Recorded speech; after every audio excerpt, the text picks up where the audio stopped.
Chapter 132. To the place that marked my beginning. 3 o'clock in the afternoon. 26th day of the 4th month. 94th year of the War Demon calendar. At Pochesley Agency. Pochi and I woke up late. See, we got into bed quite late last night. Which was to say, technically quite early today's morning. We had a reason for doing that, of course. We had planned to head to the place of my beginning today. And for that, we needed to adjust our sleep schedule. In any case, I had also created as much Prochibitin D as I could, and kept them in the storeroom. From my calculations, it would be best to leave at around this hour, if we were to teleport to Falltown, and then walk to the dungeon. We'll probably be there early tomorrow morning, leaving us a good amount of time before monsters started being active. There would be exceptions, of course, but the point applied to the great majority of them. And that's where the adjustment comes into play. Considering that I couldn't sleep safely when I'm not in town, it was extremely important to get sleep when I still could. With my current level of knowledge, I still couldn't heal mental stress after all. As for the deal with Billy, I hadn't been able to get any information in the little free time I'd had. Still, I'd already passed the story over to Irene and Gaston, just in case. I had also advanced the Magecraft tutoring ahead with Lena, Tifa, and Lala quite a bit, and had left an assortment of Magecraft-related documents for Lena to manage. Considering how little Warren and the Divine Messenger had told me, I'd never know what would happen over there, so I did as much for them as I could. With that, they would be able to get stronger through self-study, and they still could rely on Grandmaster Irene whenever they really needed to. Tarawo and Tifa, well, they were the same as ever. I would greatly prefer that they worked faster toward a decent relationship, but I suppose such things couldn't be rushed. During my free time, I'd also tried to teach some basic magic spells to Betty, but in no time at all, Lena ended up being the one to instruct her instead. I'd never known that Betty wanted to be able to use magic too. Perhaps she'd gotten a spark of inspiration from the brief time we'd partied up with Baron. So far, I'd told only Blazer and Bruce about the deal with the Resistance. At first, I'd intended to tell Gaston and Irene as well, but since it had turned out that one of their fellow 6 archmages was in command, doing that might result in trouble down the line. I still plan to discuss this with them when the chance arises, but now wasn't the right time. Fuyu, immediately putting to use the teleportation spell I'd taught her, had come to visit us at Bylania on several occasions during the past few weeks. One thing I'd overlooked was that the formula I'd taught her had the spell circle in my room set as its destination, so that one time she'd popped up while I was getting changed. Things were quite chaotic. Fuyu's beet-red face she'd made that time was a must-see in a way. As one would expect, Betty was enraged by what had happened, but it did give me the chance to tell Natsu and Haruhana about the teleportation spell. This was especially important since I'd gotten to teach Natsu how to use it as well. Natsu and Fuyu still got along well, and since the latter had learned the telepathic call from Gaston, she'd been using it to keep in touch. As a byproduct of their uses of teleportation, a public connection was established between Bylania and Regalia, which gave the adventures of Bylania access to Lias and Don Kisaragi's weapon shop. Their wares turned out to be quite well liked. And well, hats off to Itsuki for her idea to charge a toll each time the adventurers used the girls' teleportation setup to go there. It was said that girls were fast to mature, but seeing how everyone got so strong and reliable while I was away, I've got to thank people like Gaston and Blazer for the guidance they provided too. Especially since, well, I'll be away again, this time for God knows how long. You sure? Don't need us to see you off over there? Yeah. We'll do the shopping before we leave, so it'll be fine. Without worry for the way forward, I answered Betty. Asley, give it your best shot out there. You got it, Natsu. I'll bring some good stuff back for you. Asley, get some seeds and saplings for me. Lala said quietly as she pulled on the edge of my mantle. Why yeah, if I can find any. I'm fine with gold, Sir Asley. A ton of gold. Oh, I can't wait. Itsuki's breath grew heavy, excited by what she'd arbitrarily convinced herself of. I replied with a wry smile and an okay sign, to which she reacted in turn with a broad smile. Take good care of yourselves. Always the one to sound wise, this snake. Czar, please take care of everyone. You got it, man. Shut your trap, Bruce. Sir Asley was talking to us, not you. What was that? Oh boy, they sure fight over everything. In a way, that showed how good they got along with each other, I suppose. So, Blazer, do me a favor and take those two in check, will you? I'm asking you too, Sir Ryan. We need all the support we can get. Got it. Hope you don't face any issue over there. Safe journey, Sir Asley. Don't you dare die on me, man. How about you don't jinx it, Reed? Look, just take good care of your sisters back here. Like you need to tell me. Mana, exasperated at how Reed crossed his arms and turned away, let out a dry laugh. Well, just come back with all 4 of your limbs intact. You too, Pochi. Trust me to take care of my master, Reed. Sir Asley, please be careful out there. Thanks, Adolf. You do your best too. We fist bumped, albeit a little awkwardly on Adolf's part. Which reminds me, lately he'd had this sparkle in his eyes each time he'd talked with me. What's up with that? Before I could ponder it over, Pochi ran up and said as if to break me off from prolonged talk. Well then, we'll be off. Oh yeah. See you guys later. This business had started with a light-hearted enough tone, but ever since I'd passed along the Divine Messenger's story to them, everyone turned serious. The main reason was because of knowing the inevitable. Just that was enough to worry just about anyone. Pochi and I felt the same, of course. If it was an option, I wouldn't have left them now, what with there being so much work and trouble going around. That was why I resolved to come back as soon as we could. Once we were done shopping, we headed out of Bylania through the south gate. But before we could go far, one man stopped us in our path. He had a tiger-like monster with him. Wait, isn't that a murder tiger? Aren't you supposed to be in school, Hornell? You're asking that on purpose, aren't you? Student council members are permitted to leave university grounds during class time, as long as it's for buying equipment for the university. You must have remembered that. What's there to buy at a gate? How do you know that I'd be here? I don't know where the leak originated from, but it's common knowledge at this point. There have been talks of this girl at your agency. Itsuki. I think she's called, going around selling information. I have a feeling that she's gonna become a Miss Big Shot in the future. I was the one who sold that sweet info to Itsuki in the first place, though. And Pochi, well, I have a feeling that she had always been a Miss Big Shot in spirit. It seems that she only sells to those she trusts, of course. I heard the news from these guys, though. Hornell pointed diagonally behind him with his thumb, and I directed my line of sight there. Mitter stood there with hands on his hips, and an encouraging grin on his face. Idea was there, too. Her arms crossed pose with her elbows in her hands pushing her chest together. Anri and Clarice waved to me. The former quite energetically, the latter relatively lightly and with slightly downcast eyes. Huh. The equipment you're buying must be pretty big, huh? Of course. Even I need to ask for help sometimes. Hornell said, still sounding quite confident. The murder tiger, on the other hand, seems pretty ticked off. Looks like it's gonna bite Hornell's leg any second now. Oh, it just did. HNG-. You all right there? Don't worry. That's how tigers show affection, NGH-. Dude, its fangs are really digging in. So, any idea when you will be back? Nope. But I'll try to get it done as soon as possible. I see. I would greatly prefer that Hornell stopped pretending not to care. But I still felt inclined to humor him. Really? I can't even tell whether or not he's grown up. He did tone down his passive aggressiveness though, so there's that. Listen, I'll be joining the Royal Capital Magic Guardians. Yeah, Lena already told me. And you, what will you do? Well, I'll be a philosopher, or something. Not happening. Hey, too soon. If I had tea in my mouth, I would have done a spit take right on your face back there. You heard him, Master. I knew Hornell would know that you'd never make it. Oh, woe is me. Even my familiar doesn't have my back. Good God, my familiar and old classmate are such handfuls. And just look at Idea. She's clearly enjoying herself looking at this go down. Ignore them, Asley, ignore them. I heaved a sigh, grabbed Pochi by her tail, and then started walking away from the gate. In the end, all my friends behind me sent us off with words of encouragement. Starting to feel fuzzy inside, I squeezed my fists. Yoch! Whoops!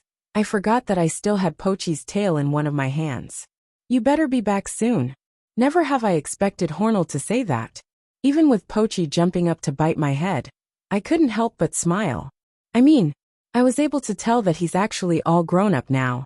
Since we needed to move fairly far away from Bylania before being able to safely use teleportation, Pochi got off my head and gigantified, then let me get on.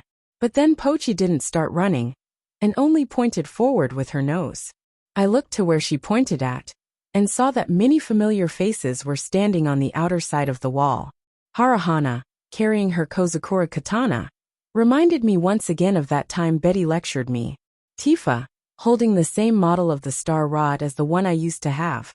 She'd found it by chance at a pawn shop, and had bought it out of personal compatibility, despite it technically being designed for boys.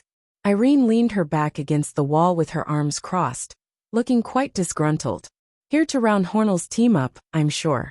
Lena, holding the blazing dragon staff, one of the two staves Gaston had entrusted me with. She had gotten that one because I'd chosen to keep the torrent dragon staff for myself.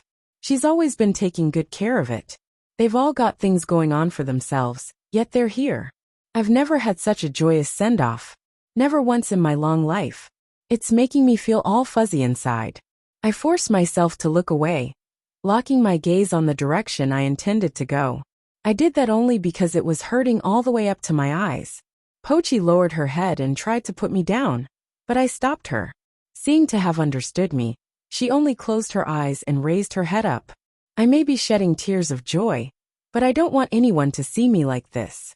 Embarrassment was the major factor, but I also felt that if they saw me, then I wouldn't be able to move on. Without wiping my tears as they dripped off my chin, I raised my staff and shouted to those behind me, "We won't be gone for long." My voice, wrung out with my diaphragm so as to hide my shivering, served as a sign for Pochi to go ahead. Everyone shouted back to us, wishing for our safe return, each with their definitely not shivering voices. One among them, the classic Archmage, made a sarcastic remark, but in the end said something actually serious to top our parting off. Man, I've never felt so blessed to be alive as I am now. Oh God, why? Just our luck, sir. So here we are, at the dungeon after heading south from Falltown. The S-ranked monster Beta Chimera had taken up residence in front of my old home, and it was for reasons unknown, backed by the A-ranked Imperial Ogres and B-ranked Ogre Fighters. Ah yes, a full course of B, A, and S. Even though I'm rank S myself, this is still beyond my capabilities. How the hell did things end up like this? This wouldn't have happened if you did your scouting properly. I wouldn't have needed to do any scouting if you hadn't stopped for snacks. Oh, I only ran for the short distance of all the way here, because some damned fool would never stop crying. Because of that, I was just a little bit hungry. Well, thanks for your service. Good to know that you understand, you damned fool. That exchange occurred while I pinched Pochi's ears, and Pochi stuck her nails up my nose. Look, Pochi, just do the usual. You mean I'm baiting again? No, I mean fight all of them. Do your part, you damned fool. All right, then take the B in a ranks. Oh, the S too. AWOO. Wait, isn't that still all of them? It's just the usual. Oh, for the love of please get it done quickly. Pochi gigantified and ran on ahead. I'll never forget how brave she looks. Or so I think for the umpteenth time, since I always would. Thanks to Pochi's usual behavior overriding any and all dignified image I would momentarily have of her. It's over. Finally. And so Pochi and I collapsed onto the ground. It wasn't as tough as an SS rank enemy, but it still was difficult taking them by just the two of us. Yeah, not easy at all. Phew. All right then. I pulled myself up and stood before the oh-so-nostalgic dungeon. Pochi sat up beside me, and together we locked our sights on the entrance of the cave. As if the action was expected, we turned to each other, and then back to the darkness of the way ahead. We took one step, then another, and another, until the entrance was within an arm's reach. We looked at each other again, before taking a deep breath. Together we shouted, "I live with death close by my side." For the third time, we turned to look at each other, laughed, and then stepped forward, into the place that marked my beginning. Chapter 133, named by Pochi. Woaha. Pochi, do something about them. You know that's impossible. I mean, it's a herd of grand centaurs. You know, rank S monsters. I'll die if I go in. You do it yourself. We were running like hell, with a herd of half-horse beastman monsters behind us. Their technical name was Kentauros, and it was said that their numbers have been decreasing consistently to the point of near extinction now. But here they are. They've got to be somewhere, I suppose. Don't be ridiculous. I'm the last line of defense. I just can't go fight on the front. So much for defense, when you're running away like this. Shut up. Even 10 lives wouldn't be enough to take them. So, how much of them are there? You're asking me. I can't even turn around. Should be around 20, from what I've seen at first, though. And more importantly, what? Do you have any idea where we are? We were out on a grass-covered plain, and were being chased by a herd of grand centaurs. Pochi's voice echoed far and wide, but I sure as hell couldn't answer her now. We definitely had gone into the place that marked my beginning, our old home, the dungeon in which we'd lived for centuries. And as expected, we had encountered a great number of monsters, though none nearly as dangerous as the ones at the entrance. So, how did we pop up at a grassy plain? And what's the deal with these grand centaurs, when we were deep under the dungeon just a while ago? Oh right. It probably happened when I'd entered the backmost room, the one I'd formerly used as a research lab. We're finally here. Yes, we've checked all the rooms except this one. I don't see monsters around anymore, so, wait, there's nothing here? What about that pile of garbage, sir? What Pochi was pointing at was what I'd left behind, untouched since we'd abandoned the place years ago. Outdated documents, old alchemical tools, those sorts of things. Better follow Pochi's advice and not ignore anything. Even these useless stuff, I guess. Rise, whirlwind. I lifted up the whole pile with magic, revealing the earth underneath it. Nope, nothing. Could that have really been just a dream? No way. I mean, we both took part in it.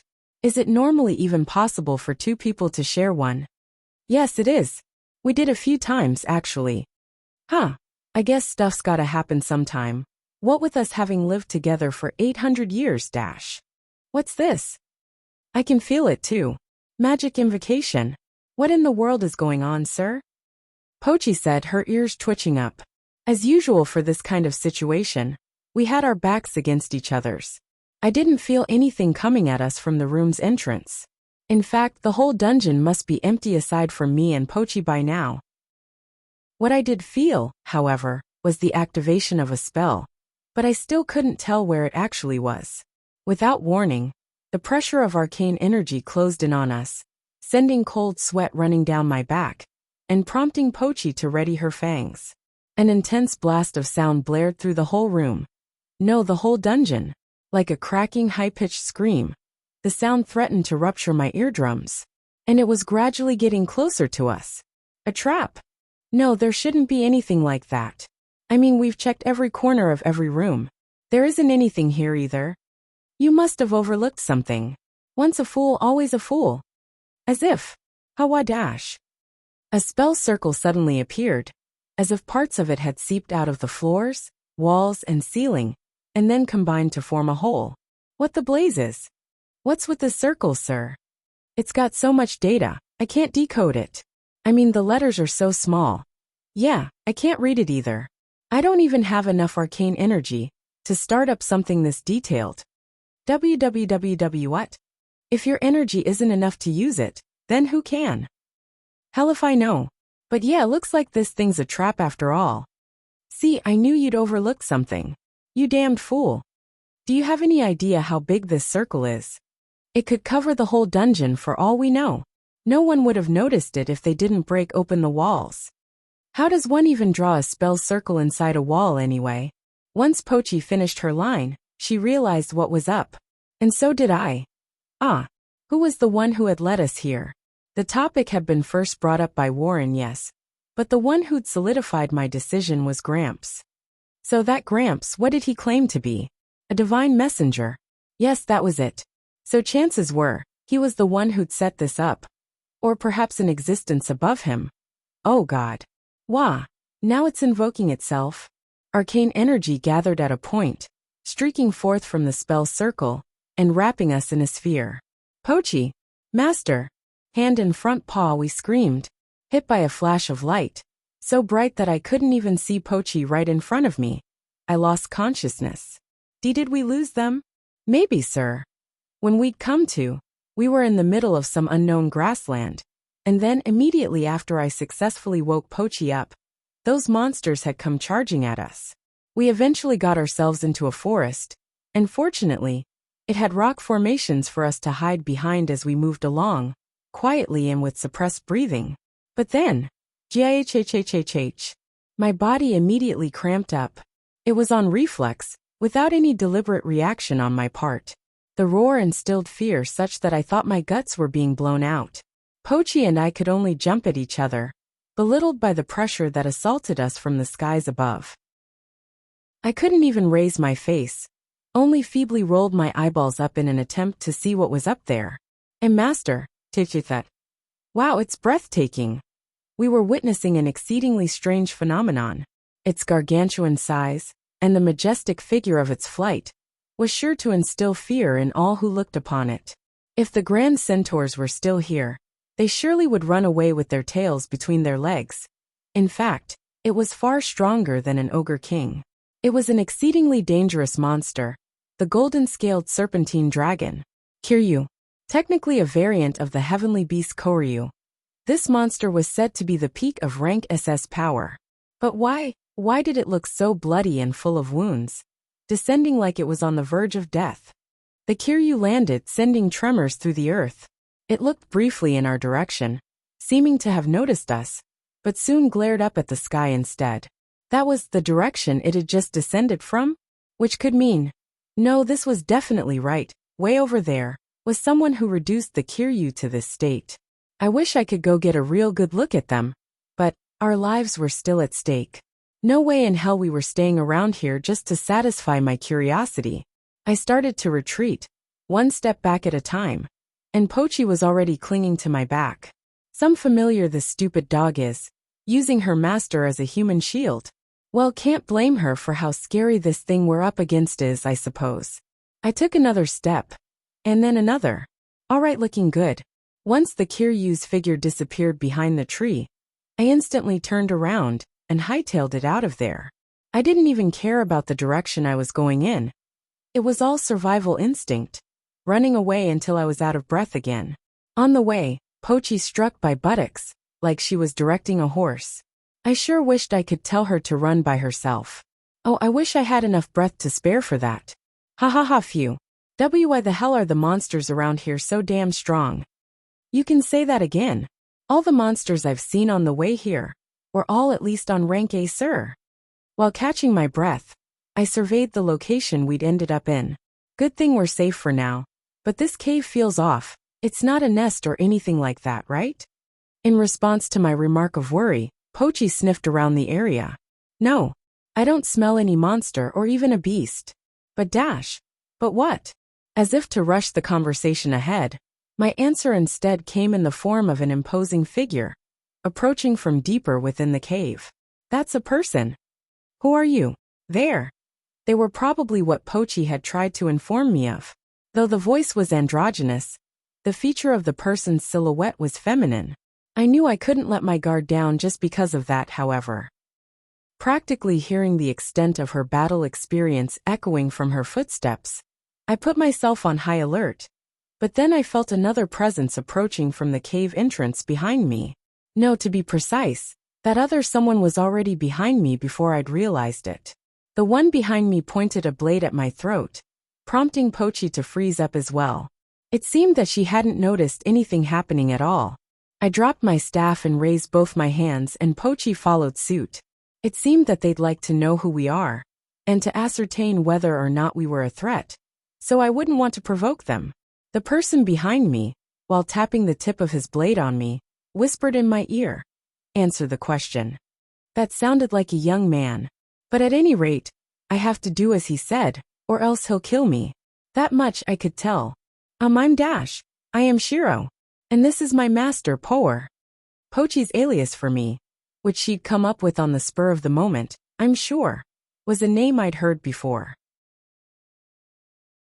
Chapter 134. Where has Poer gone?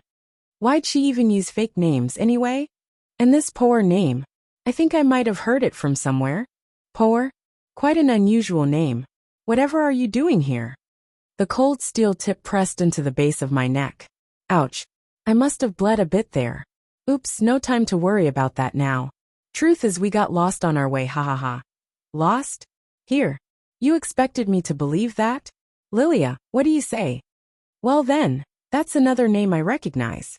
And that just hammered down how bad of an idea it was to use Poer's name. Damn it. I sure hope that this woman doesn't share her race with the Lilia I know. Seems he wasn't lying, Giorno. Nope, better not. I could only see things getting worse and worse now. Giorno and Lilia, and me posing as Poer? Ha ha ha ha. They're all names I'd heard from kids' bedtime stories. It doesn't seem like Pochi has realized the direction we were going in. She probably hadn't even thought things through at all when she brought up the names. And just look at her.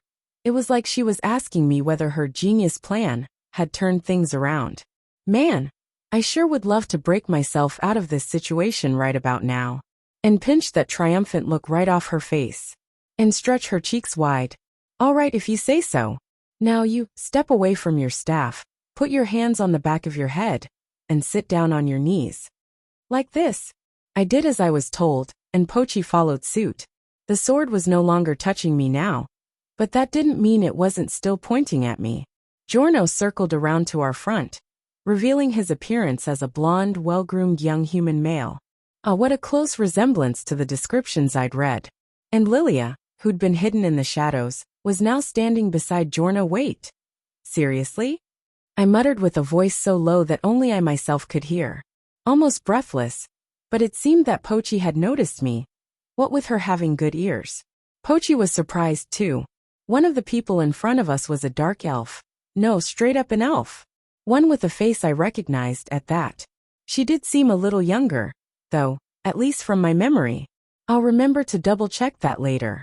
Now the main question is, where have we gotten ourselves to? You said you were lost. Where were you headed to? Relying on Shiro in this situation could be the death of us too, so I suppose I'll have to try and wing this myself. If my guess is correct, well, I can't think of anything other than that. Anyway, so right should be around here. We're currently on our way to Tude. Huh. Before Giorno and Lilia could even say anything, my oh-so-competent familiar Shiro questioned what I'd said. Please, for the love of God, keep your thoughts to yourself. As much as I'd like to shoot a telepathic call to Pochi and explain why, it surely wouldn't be good to do so now. Who knows how it could mess up the situation. For the time being, I'll have to prioritize getting us free from here. Tude, isn't that a town to the far northeast of here? It is. We're headed to Brunnera, so it's a long way off from our destination too. Poer was it? Tell me, where do you hail from? Giorno asked while combing up his bangs. Damn it. Would you look at that handsome little gentleman? Reminds me of a certain someone I'd heard of that was supposedly super popular with the girls. And his age a bit older than Adolf, I suppose didn't look quite 20, but pretty close. Now then, what answer should I give? Not that I had any viable choice in the first place. We have to get out of here. Whatever it takes to get out of here. We're from Tude, actually. Really now? What were you doing out here in the frontier? Then? NGH. He seems quite used to interrogating people despite his age. I'm not seeing any easy way through this. We've heard that there were sightings of rare monsters. Oh, I think we really should run away from this area. We just saw a powerful-looking golden dragon monster nearby. It was wounded but still. Oh, the dragon. I was the one who killed it. It was you. There's absurd. And then there's this guy, soloing one of the strongest ranked SS monsters. Ugh, it's just one surprise after another today. If possible, I'd like to loot any remaining materials off the Kiryu too. Gotta get away from here, then find my way back there. Say, Master, why are we going to Tude again? Good God, this dog just can't ever keep her mouth shut. I'll tell you later. When exactly? When we get out of whatever we're in now. I knew it. You're lying. Why would you do that? Aren't you supposed to be honest and get them to trust you? Excuse me, Dash. Shut up. Integrity ain't gonna keep us alive, you idiot. It's the one who calls others idiot who's the idiot, you damned fool. Attention, you two, Dash. You know what? I'm always having such a hard time, because you keep running your damn useless mouth, stupid dog. What? Didn't you used to say that there's a reasonable cause for everything? Stop whining and listen to them, damn it. I totally meant what I said. If you hadn't insisted that you needed to go investigate your old cave, none of this would have happened. You're saying that now. Besides, shouldn't we shut up and hear what this lady has to say? Apologies for the interruption, miss. Please go on. Seriously, arguing between yourselves with Giorno's blade against your faces? You both are not right in your minds, I say. Now listen up. I am Lilia. I can see through your lies quite easily. You will not hide anything from me. Have I made myself clear? Pochi turned to look at them, while I glared at Pochi and nodded. Come to think of it, there used to be this ability called the mind's eye among the elves. Lilia seemed to possess it as well, though apparently different from what Tus had. It's quite rare to see a master and his familiar quarrel between each other in this day and age. Not to mention, it's been a while since I last saw Lilia having trouble reading someone.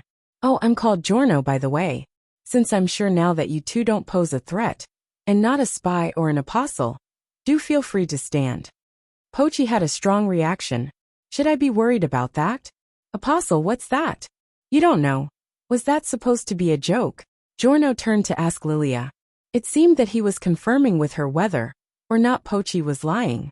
But of course, she was in fact telling the truth. So Lilia responded by shaking her head. Haha, now this is a surprise. Listen well, Shiro. It is a known fact that exceedingly high-ranking monsters are able to take on a human form. To see through their transformation, one must possess the mind's eye, like Lilia here. And Poer, judging from the look on your face, it seems that you are completely aware. Have you neglected to inform your familiar of this? Sorry for the trouble. I'm still in the process of teaching her various things, so... A recent contract, then? Perhaps I should have expected that. Pochi froze up, seemingly in the middle of sorting her thoughts. Took her long enough to realize. Giorno, Lilia, Poer, elves, apostles, mind's eye, Kiryu, and a human man who could kill one so easily, and a large herd of the supposedly near-extinct Grand Centaur. It would be strange for one not to realize what was up when presented with such information. Now Pochi turned at me with a horrified look in her eyes. That's right, it's exactly as she thought. Now I'm certain. Those of the Devil King's army have been lurking among the populace, you see. We weren't about to take any chances. Name, Giorno. Titles, Iron Heart, Wine Deity, the Strong Sword Saint, Dragon Slayer, Holy Warrior Candidate LV, 201 HP, 50,431 MP, 39,882 EXP, 451,938,512 Special Skills. Support Magic, Advanced, Recovery Magic, Advanced, Fortify Strength, Fortify Resilience, Fortify Mind, Blinding Speed, Flight, High Frequency Blade, Earth Splitter, Flash, Thrust, Brave Blade. This place we'd been brought to. We'll be departing shortly. Would you like to follow us to a nearby town? Name, Lilia. Titles, Iron Heart, the Swift, Diamond Senses, Sword Deity, Dragon Slayer, Holy Warrior Candidate LV, 200 HP, 69,210 MP, 18,741 EXP, 430,217,281 Special Skills. Fortify Strength, Fortify Resilience, Fortify Mind, Tempest, Light Body, Earth Splitter, Smash, Aerial Dancer, Smiting Flash. It was in the distant past. Way back in the era of the 3 Holy Warriors. Please, for the love of God, real Poer. Please come join them soon. Chapter 135, Countless Paths. 11 o'clock in the morning, 2nd day of the 5th month, 94th year of the War Demon calendar. A lone mouse trudged along the desolate path, wiggling its long, slender tail. Following it was an elderly man, walking along casually despite his age. With all due respect, master, the area ahead isn't habitable by humans. Are you sure we have the right place? The mouse said as it scratched its face with its nails. Due to the high atmospheric temperature, the mouse's vision blurred as it stared into the distance. Not human is the key part here. The man replied while looking up at the blazing sunshine. Although he himself wasn't showing any sign of fatigue, The scorching earth at his feet was absorbing up all the sweat that dripped from his chin. I see, we will be meeting up with a non-human creature then? I don't even know if I'll get to meet him physically, to be honest. Oh ho, it's quite rare to see you be unsure, master. The mouse turned its head around to remark so, which prompted the man to point at the way ahead. Konoha, stop. Before its master's warning reached its ears, the mouse, Konoha, was walking on air. For a step, and not a single step more. It let out a squeak and grabbed onto the finger of its master, Gaston, that had reached out for it. Good grief. How many times has it been now? You're better off behaving yourself and sit on my shoulder, I say. I can't possibly let myself detect threats slower than my master in a danger zone such as this. Can I? Besides, are we not almost there now? Right, we should be. Gaston stopped to take in the dry breeze and look around. Then he noticed something at the end of the path they were taking. He focused his eyes, concentrating on that point, and detected a wave of arcane energy slipping through the wind. Gaston groaned up his nose and then picked up Konoha, who attempted to walk ahead again, and placed it on his head instead. There it is. He had his eyes on the location Asley and Pochi once trained at, and also the place Irene had departed from just recently. A desolate land of nothing but dust, sandstorms, an air of dense arcane energy, the Far East Wasteland. With Asley's letter of recommendation in hand, Gaston stepped forward on his path once more, together with Konoha. Meanwhile at the Magic University, in the Maginasium, Irene the Invincible Sprout, looking as if she'd busted a vein, was staring at Tifa, a much younger girl with just about the same height. Tifa had completed the training task of the day without difficulty, and Irene was not so petty as to be enraged at one who had fully fulfilled her conditions. She had a reason for this, and that lied in the way the former had gone about doing it. The task was the same as the one Asley had taken years ago, eliminating Irene's fire spell from the Maginasium's vicinity. The only difference was that a restriction had been added indirectly, with the final instruction being to use what one has learned from the Magic University to solve the problem. Tifa's freshman classmates had raised quite an uproar in response to her having used magecraft to complete the assignment, without even batting an eye. That was because, at any rate, she had not followed the instruction, and that the supposedly lost art of magecraft was being used willy-nilly right in front of them. Irene had introduced the restriction out of fear of that happening, as a matter of fact, but Tifa had not read through the implications of it at all. I wouldn't consider this a proper completion of the task, Tifa. Did you not listen to what I said? I've met up with Lena and Sir Asley to further train my magecraft with them after the school year has started. That should have fulfilled your criteria, Professor. Tifa argued back without much actual care in the situation itself, prompting Irene's veins to swell up even more. The former had been largely avoided by her classmates over the past month. One reason was the attitude she had toward Irene, one of the 6 archmages, and another, most prevalent one being the cold stare in her eyes. Which was why, in angering Irene with her reaction, this incident has served to further deepen the gulf between her and the other students. Teruo, who has been sitting beside his master this whole time, stood up after having sufficiently observed the whole situation. To the whole class year, he was quite an unpredictable familiar, so they thought perhaps he could mediate the argument. What he actually did, however, was beyond their expectation. He walked away to sit in a corner of the Maginasium.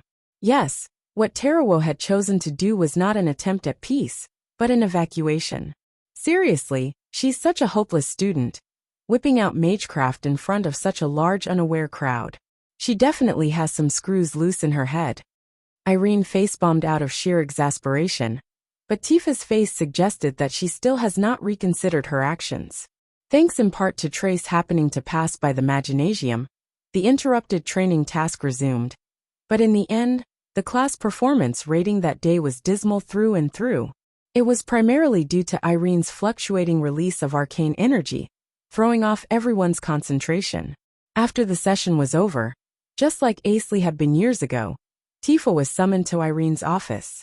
There, Tifa hardly paid any attention to Irene, to the stern archmage ready to lay down a lecture. Rather, she was gazing out the window and up at the sky. What were you trying to achieve? I know you're smart, so why would you go out of your way to make others perceive you negatively? Nothing, Tifa replied bluntly, with her mouth narrowing down. Be reasonable, Irene. I dare say Tifa was trying dash. Shut up. Yes, ma'am. Tarawo, cut off in an instant, promptly shut his mouth. The silence lingered a while. Irene, deciding that she wouldn't get any answers out of her student at this rate, scratched her head and heaved a sigh. I'll get off your case if, and only if, you have a good reason. But let me give you a piece of advice. Doing things this way will make you more enemies than you have to have. Try to remember that at least. I know. If you say so. Irene shifted her gaze to the door, implying that she now wanted Tifa to leave. Tifa walked off without a moment's hesitation. Then Tarawo stood up on his hinds and followed. The latter was probably trying to still keep his mouth shut with his front paws. Once the door closed, Irene looked up at the sky like Tifa had just done. Ugh, she's so much more of a handful than that guy. The look in Irene's eyes softened down, as if she was imagining a certain someone's face up there. But then she came back to her senses soon enough, shaking her head and recomposing herself. Bah! Irene, crossing her arms again, dropped herself on her chair, the same tall one on which her feet couldn't reach the floor. Tifa and Tarawo, now back in the classroom, walked up the stairs and headed for their seats. All the while, they received cold stares from the people around them. Yet they were no match for Tifa's aura, what with no one daring to actually look her in the eyes. Once she was at her seat, Tifa was prompted to stop. Her gaze locked onto her chair. Tarawo, noticing that, finally took his front paws away from his mouth. Tifa, isn't that an ignition-type spell circle on your seat? Right. Getting back a cold, uncaring response, Tarawo turned to Tifa. Wouldn't you get another lecture if you don't deal away with it somehow? No problem. Oh, you've already learned the appropriate method of deactivation? Let's see it then. I shall bear witness to your display of skill. Once again, Tifa stared coldly at her pretentious familiar. The dog, and also the whole classroom, was briefly startled. Here. Having not heard his master's whole statement, Tarawo moved his ear closer. Sit down here. Come again. Doubting what his master had just said, he asked for another repeat. Don't worry. The formula is so trash that I can't even feel its energy. And I'm good at recovery magic. Now go on. No, this isn't, you know, Tifa continued, unconcerned with her familiar's utmost hesitation. Will you do it? Or will you not? Tarawo chooses his life above all else. Tarawo chose the only option that would leave him alive. Afterward, Tifa would no longer be subject to bullying, directly or otherwise. The reason was that she had taken a different approach from her old mentor to deal with her hindrances. And also, why? What did I do to deserve this? Wait, no. The heat. Her classmates were undoubtedly pained to see her familiar, Tarawo, be subject to such miserable treatment. Chapter 136, Close Combat. Ahaha. What is wrong with this place? Pochi and I were running around, escaping at full speed for our lives. Ora, bug off. Gyo. Once the fight started, Lilia's beautiful face instantly turned into that of a barbaric warrior. Now the image of the dignified holy warrior is totally ruined. She tore off the wings of the inferno bug, an S-ranked blazing purple giant moth monster, laughing gleefully the whole time. Damn it. How the hell does she have so much power with those slender arms? Haha. What a swing, Lilia. See if I can do you one better. Earth Splitter. We were being targeted by this rank SS monster called Mother. Absolutely a dangerous thing, this one, with its fluctuating red liquid-like body dissolving things on touch. And while its movement was slow, its endurance was off the charts, being able to absorb a great deal of both physical and magical attacks. But then, this young blonde gentleman Giorno just totaled it with the most powerful Earth Splitter I've ever seen. In fact, that didn't even look like the Earth Splitter I knew at all. The version of Earth Splitter I knew essentially involved sending a blast running through the ground, cracking the surface and dealing damage to enemies as it went along. An S-ranked adventurer could achieve as much as 20 meters, making it a generally reliable ranged attack for warriors. However, That simple description didn't apply at all to the one that had been unleashed behind Pochi and me. The earth rose in a waving formation, as if it was dancing, broke apart, and dragged the mother underground. And the light? It must be at least 100 meters. Same thing I'd said about him when he'd fought the Kiryu. There's absurd, then there's this guy. Even a mother is a minor bump on the road for him. Pochi and I looked on as the mother faded from sight, as if it was being eaten up by the earth itself. Are those two even human? Pochi ran after the two who were fighting off in the distance. Hi-ha. Guts. Blood. Destruction. I'll remember to stay away from Lilia, as much as I can while she's in combat. 1, 2, 3. And 4. Heads up Lilia. Another mook your way. Isn't the thing he called a mook supposed to be the A-ranked alpha chimera? That sounded strange coming from you, being a beast and all. I finally got something to reply to Pochi with. I can't even see the bottom of the pit. Now this, doggo. This is how valleys and mountains are made. Hell if it is, sir. Seriously, I don't know what's going on anymore. We're in the past. The past. Boom, time travel. I already know that. Yeah, seconds ago. No way. I could tell right when we were teleported. Yes. Ugh, if you did, you probably wouldn't have used Poer as my fake name. Damn it. Pochi tilted her head in confusion to my grumbles of complaint. I kept my voice down, especially at the fake name part. But yeah, it looked like she was still clueless as ever. Just think about it. Those two, Giorno and Lilia, are probably the holy warriors. In the fairy tales we all know so well, they have another member. You do know that, right? If I remember correctly, the end of the story went. So ended the journey of Giorno the hero, Lilia the warrior and Poer the mage. Though no one knew where they went, all hailed them as the holy warriors, right? Who's the mage? Poer. And what did you just call me? Master. I know. Listen, Shiro. I'm asking what fake name you called me with. Poer. Right, of course it is. Now then I better plug my ears just in case. Aha. No way. Master, you're the one dash. No way. I'm gonna tell Giorno real quick that it's a fake name, so dash. What are you saying, sir? Isn't this your chance to see all those absurd powers up close? Besides, the time we're in now should be around a decade before you were born. The ancient magecraft of limit breakthrough must still be around. Well, you've got a point there. Yeah, that was actually a reasonable statement, for once. Ahahaha. Curse the powerlessness of your own self. Nay, be glad that death has come to you before the end of the word does. Ha ha ha ha ha. With how much of them there are, it will be difficult for us to limit collateral damage. Bah, what a drag. Seriously. I swear, we don't have enough lives to stick close to them.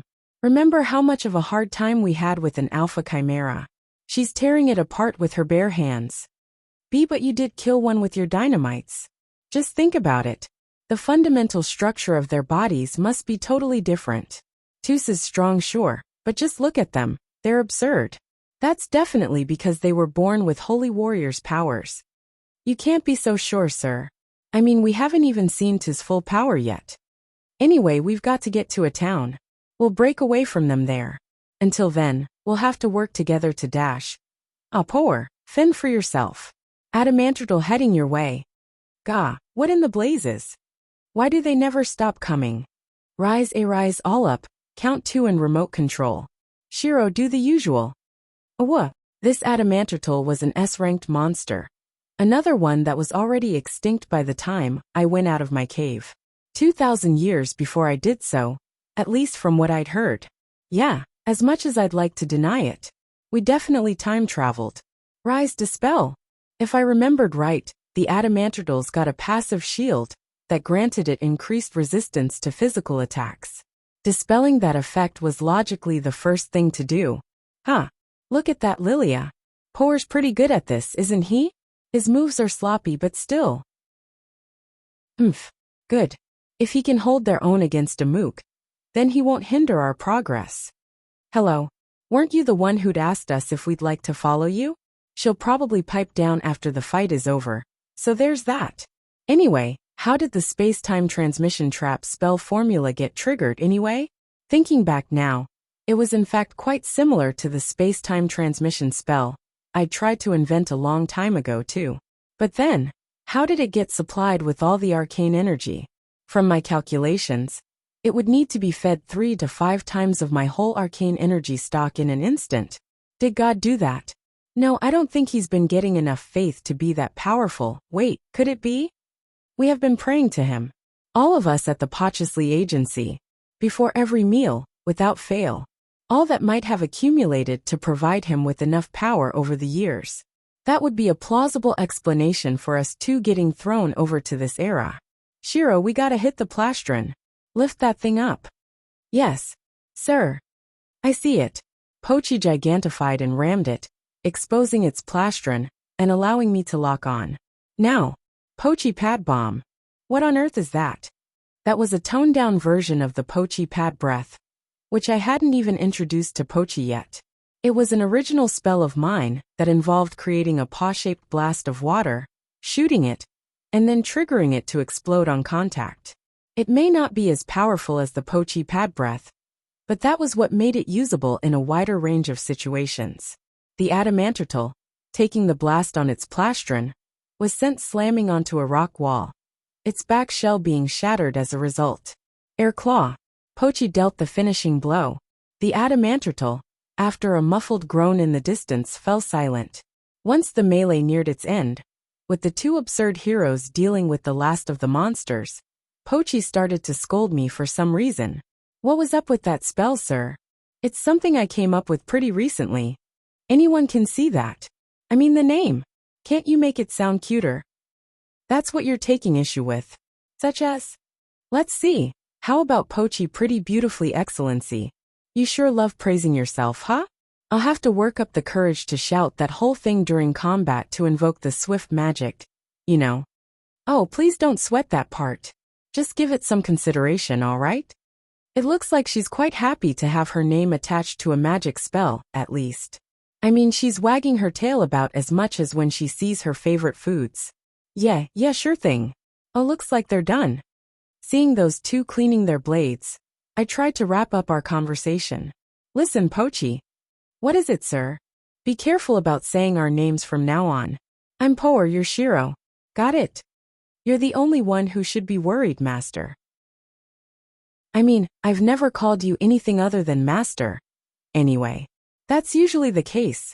Yeah, but is she forgetting how she would call me by name when she talked about serious stuff once in a blue moon? Whoops, looks like Giorno and Lilia are back. This area has been cleared out now, so I say we hurry on ahead. I'd like us to reach Sodom within tomorrow. All right. Yes, sir. Poer. Why yes. What is it, Lilia? Seems like she's already back to acting normal, but I think I might be having difficulties dealing with this woman in general. You are so weak. That was, I would say, the biggest issue we were facing within this world. If we were left to fend for our own here, we'd probably be dead in a day. No, an hour even. Yes, the world of legendary fairy tales. Chapter 137 Sodom. So regarding our general location, we had appeared in the general vicinity of the dungeon, a little way off from where Falltown's south entrance would be. Although we had been blasted back 5,000 years, the landscape, especially the mountain range, was somewhat familiar. If we head north from here, we could get ourselves to the location that would later become Falltown. Now I wonder, could that be the location of the Sodom place that Giorno had mentioned? I've long forgotten most of the locations from this era too. I had brought up Tude when I'd lied to Giorno, just because I knew that it existed in this era. I must say, it was fortunate for us that Lilia hadn't pressed the matter further back then. So, this Lilia lady, ever since she'd told me that I was so weak, she'd been walking in front of me, without turning around to look at any of us for a second. And to my side was the supposed hero Giorno, yawning as we carelessly strutted along. Which reminds me, when I'd looked at them with the appraisal glasses, I'd managed to see their whole statistic sheets. Over the past month, I'd been working to upgrade the glasses' capabilities, and had planned to test it on Tuz first. It seemed to have worked out well, though, so that was totally worth it. Well, actually, At first I'd thought it was broken because of how broken the numbers were. But when I saw those two in action, I knew for sure that it was no error. Another point of interest was that at the present, those two were holy warrior candidates. I wonder what's up with that? Does that imply the existence of other candidates that could take their place? Say Poer. It's quite surprising to see a human like you use magic in battle, especially in this day and age. You think so? Haha. Considering how much information one needs to process in order to use magic, I've always thought it would be better left to the elves, what with their naturally long lifespan allowing them to better cultivate their knowledge. You must have studied a great deal, seeing how you were able to process so much information during the battle back there. Right. The elves do have an approximate lifespan of 2,000 to 3,000 years. That would indeed make them a better fit for handling magic, even though the art of magic itself was humanity's invention. Also, the elves in this era, they have yet to be labeled as dark elves, just as I thought. According to Toos, they should already be called that by this time. Though, had he gotten his facts wrong? I'm half in doubt about this. But it would also be better to assume that magecraft isn't a thing yet in this time period. Well, at our skill level, I probably would need to rely on it to survive. But would it be safe to use it in front of those two? There it is. Sodom. As Lilia looked into the distance, I peeked over her shoulder and focused my eyes to get a visual of it as well. After a whole day of walking, running, and fighting, we were finally here. But this place as well. I did see this coming, but still. Master, isn't that? Yeah, the location is just too good to not build a town at, huh? Its structure and people were completely different. But it was indeed located exactly where Falltown would be. Well, the place is looking dreary as ever. Not that I care. Besides, we can't play Poer's bodyguards forever. So let's hurry and get ourselves over there. Aye, ma'am. This holy warrior candidates bantered, one acting strictly, the other one not much so. I couldn't do anything but smile along. Same case for Pochi, I'm sure. The fact that Giorno didn't deny Lilia's statement implied that he was in agreement with her too. Damn it, I've got to increase my powers as much as possible while I'm here. There must be a reason that we got sent back to the past. Yes, no doubt about it. Not that I didn't want to go back, but while I'm searching for a way to do that, I might as well train myself up too. Get stronger here. Then bring the solution to our new powers back to the future. That's what I think I'm supposed to do at least. Master. Playing your bodyguards, she said. That really cracked me up. Oh, isn't this supposed to be the part where she's in agreement with me? We thanked those two, then thanked them again, and then thanked them some more before finally parting from them at the entrance to Sodom. Although Pochi had suggested that we went together with them, we had our reasons not to. Sure, it might have been better to stick close to them, but we'd need to be as strong as them to actually consider that. After all, if we hindered them in any way, history might be changed. That's why we must go back to our basics. Then again, with there being so many powerful monsters around, is the town's security forces even doing all right? That was what I had in mind at first, but it turned out I was wrong to worry. Through my appraisal glasses, I could see that the people stationed at the gates, men and women, were level 180 on average. They were on a whole different world from us. I don't know if they're a group of ridiculously powerful people, or if these kinds of numbers are the norm for this day and age, but I reckon I'll find that out soon enough. Pochi and I headed to the Adventurers Guild of this era. Its building was technically old, but still looked fresh. That's right. I'll go in and ascertain myself of the abilities of this era's adventurers. How clever of me, if I say so myself. This scary man seems to be the receptionist. As soon as I made my first step inside, I was welcomed at the same instant with conspicuous wrinkles and a burst of murderous intent. Now that was something I'd probably never experienced before. Who the hell are you? New face round here? I'm Poer, a mage. I'm here to sign up as an adventurer. Once I introduced myself, the man answered with a long, scrutinizing glare. He's scanning from the bottom of my feet to the top of my head. Kinda creepy. Humph. He turned away from me, and instead focused on Pochi, then did the same thing. Pochi puffed up with pride, seemingly happy that she was being looked at. So now she likes to be the center of attention, huh? What's her name? She's Shiro. So you signed the contract with this animal in this time and place. Strange dude. Do you really have what it takes to be an adventurer? In other words, he was asking why I hadn't formed a contract with a monster, or a more powerful beast instead. The stereotypical type to judge a familiar's capabilities by their archetype, I see. Pochi seemed ticked off for a bit there, but didn't make a fuss about it. After all, this was a regular occurrence in a way. There will still be those who discriminate against familiars in our original time too. Pochi understood that well, and had come to terms with it. Bah, pain in the ass. Anyway, put your hand on that. The man signaled with his chin, prompting me to look where he pointed. In front of the counter, there was a small source of powerful arcane energy, a spell circle. Wait, no, isn't this? Hurry it up. I'm a busy man. Seeing that he wanted to get things over with, I proceeded to do as told. There wasn't anything like this in the future. Some kind of special ritual, perhaps? Suddenly, my body radiated a golden aura, which then swirled off slowly, wrapping around me. The man, seeing that, told Pochi to follow suit, and so she did. Golden auras wrapped our bodies. What could this be? The man, seeming to be waiting for something, tapped his fingers on the counter. Eventually the aura around me dispersed, and at the same time, a certain sound chimed in my head. Oh, what's this? No way. This is a level up. You from the sticks or what, huh, Poer? First time going up a level? Everyone and their mommy use this thing to level up. You should know that. Well, I thought it was supposed to just happen when I kill a monster, so... Yeah, that only works up to 100. Any higher than that, and you need to touch a limit breakthrough craft circle to get your level to show. What? This is the limit breakthrough craft circle. How is it here, dash? I was busy being surprised, but then another voice snapped me out. It was Pochi, standing beside me, her aura dispersing. Master. The level up fanfare in my head. Make it stop. What's going on? Hey, you can't just be surprised by everything. The receptionist man shrugged his shoulders as if to express his exasperation, and then proceeded to explain.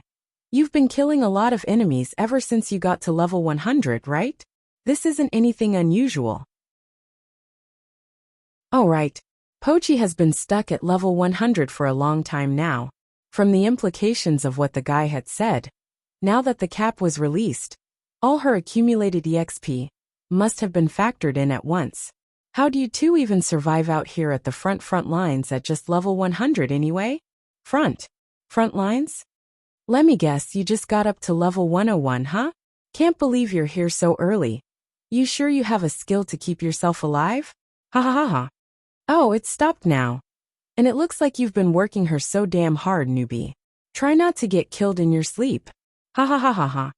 The receptionist man let out a hearty laugh, prompting the others in the guild to assault my ears with laughter as well.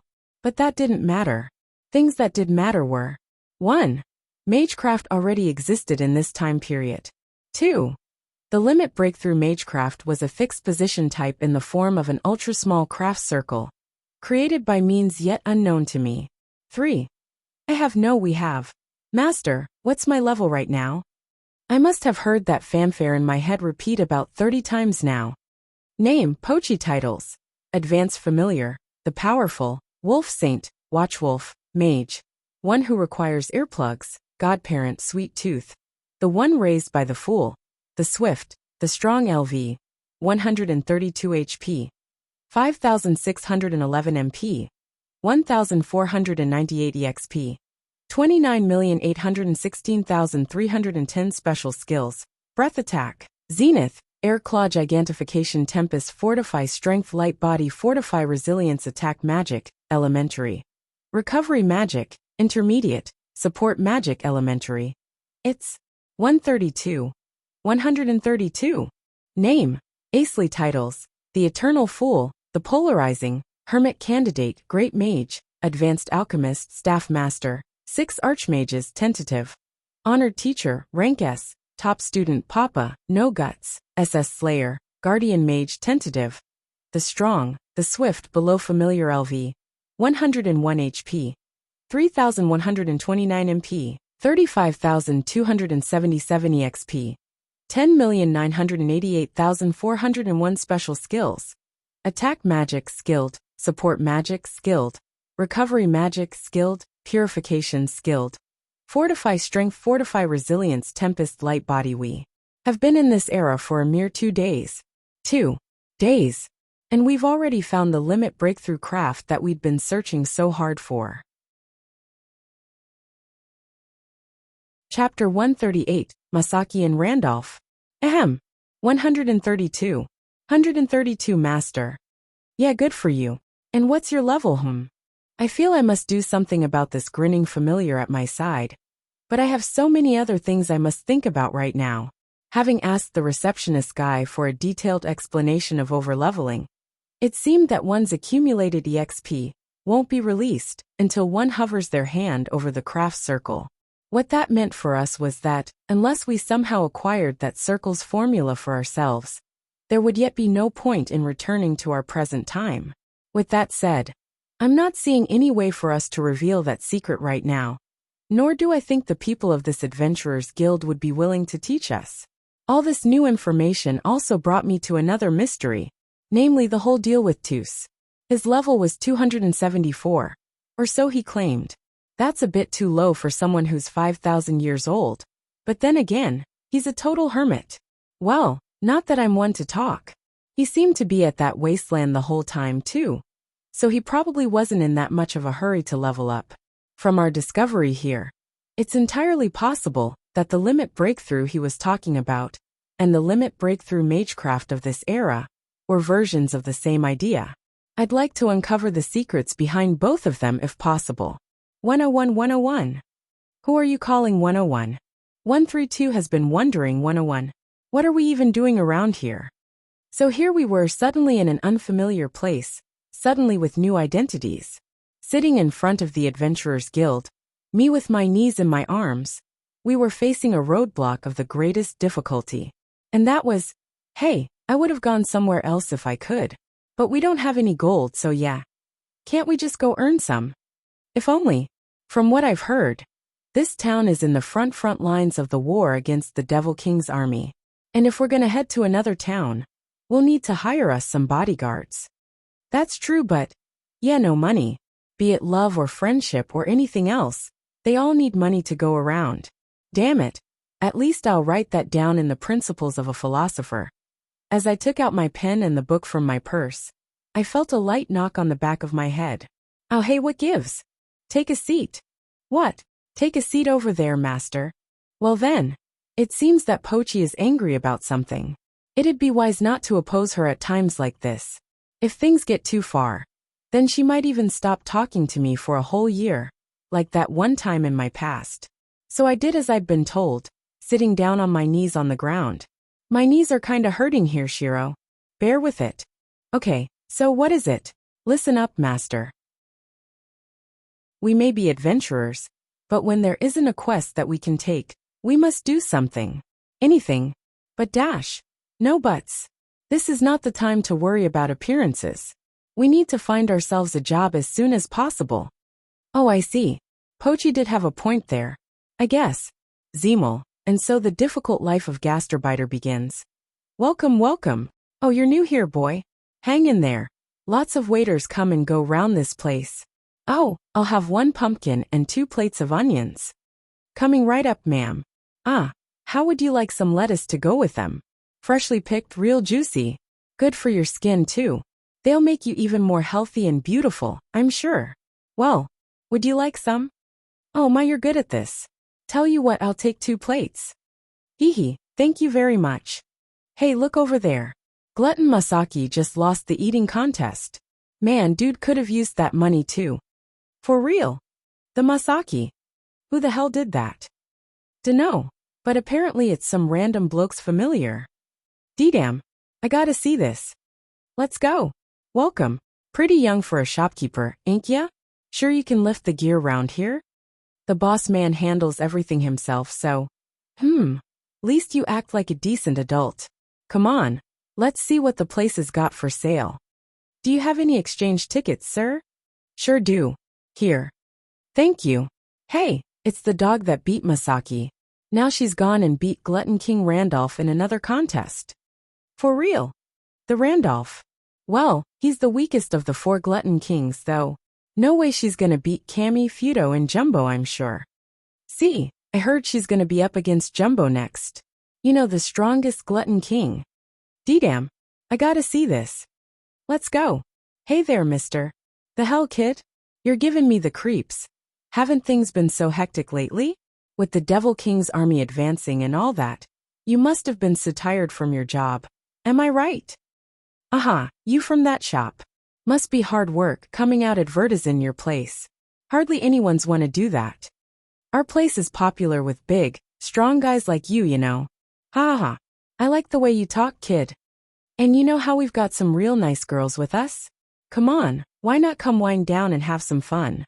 We've got some time slots open now, so you can even get yourself 2 at once. Well, can't say no to that. I'll stop by for a bit. Yeah. Yep, you can count on us. Hey, now that supernova familiar Shiro is up against the Devourer Queen Lilia. For real? The Lilia? Can't she, eat twice as much as Jumbo? The hell is up with that Shiro dog? Looks like they're starting soon, so let's go see them. Hell yeah. Sorry, kid. I'll come again, so save a seat for me then. Hee, of course. We'll be waiting. Damn it, Pochi. You took away my customer.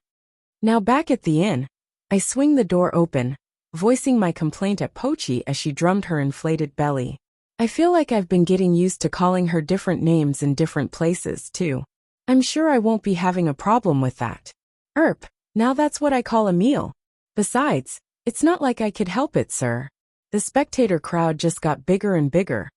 Oof dash. So, how'd the match against Lilia go? I won it big time. If her win was so big time, she probably would have plenty of room left in her stomach though. To be honest, sir, I never expected my reunion with a holy warrior candidate to be like, oof. From how her belly looked, if I were to push it, she might get even more junk out than the volume of her whole body. And here I am, working literally non-stop. I didn't invent the Prochibitan D for this, damn it. But you did make good money with it, right? All the prizes you won added up to quite a lot too. The total number between us must be around 30,000. In this era's value, anyway.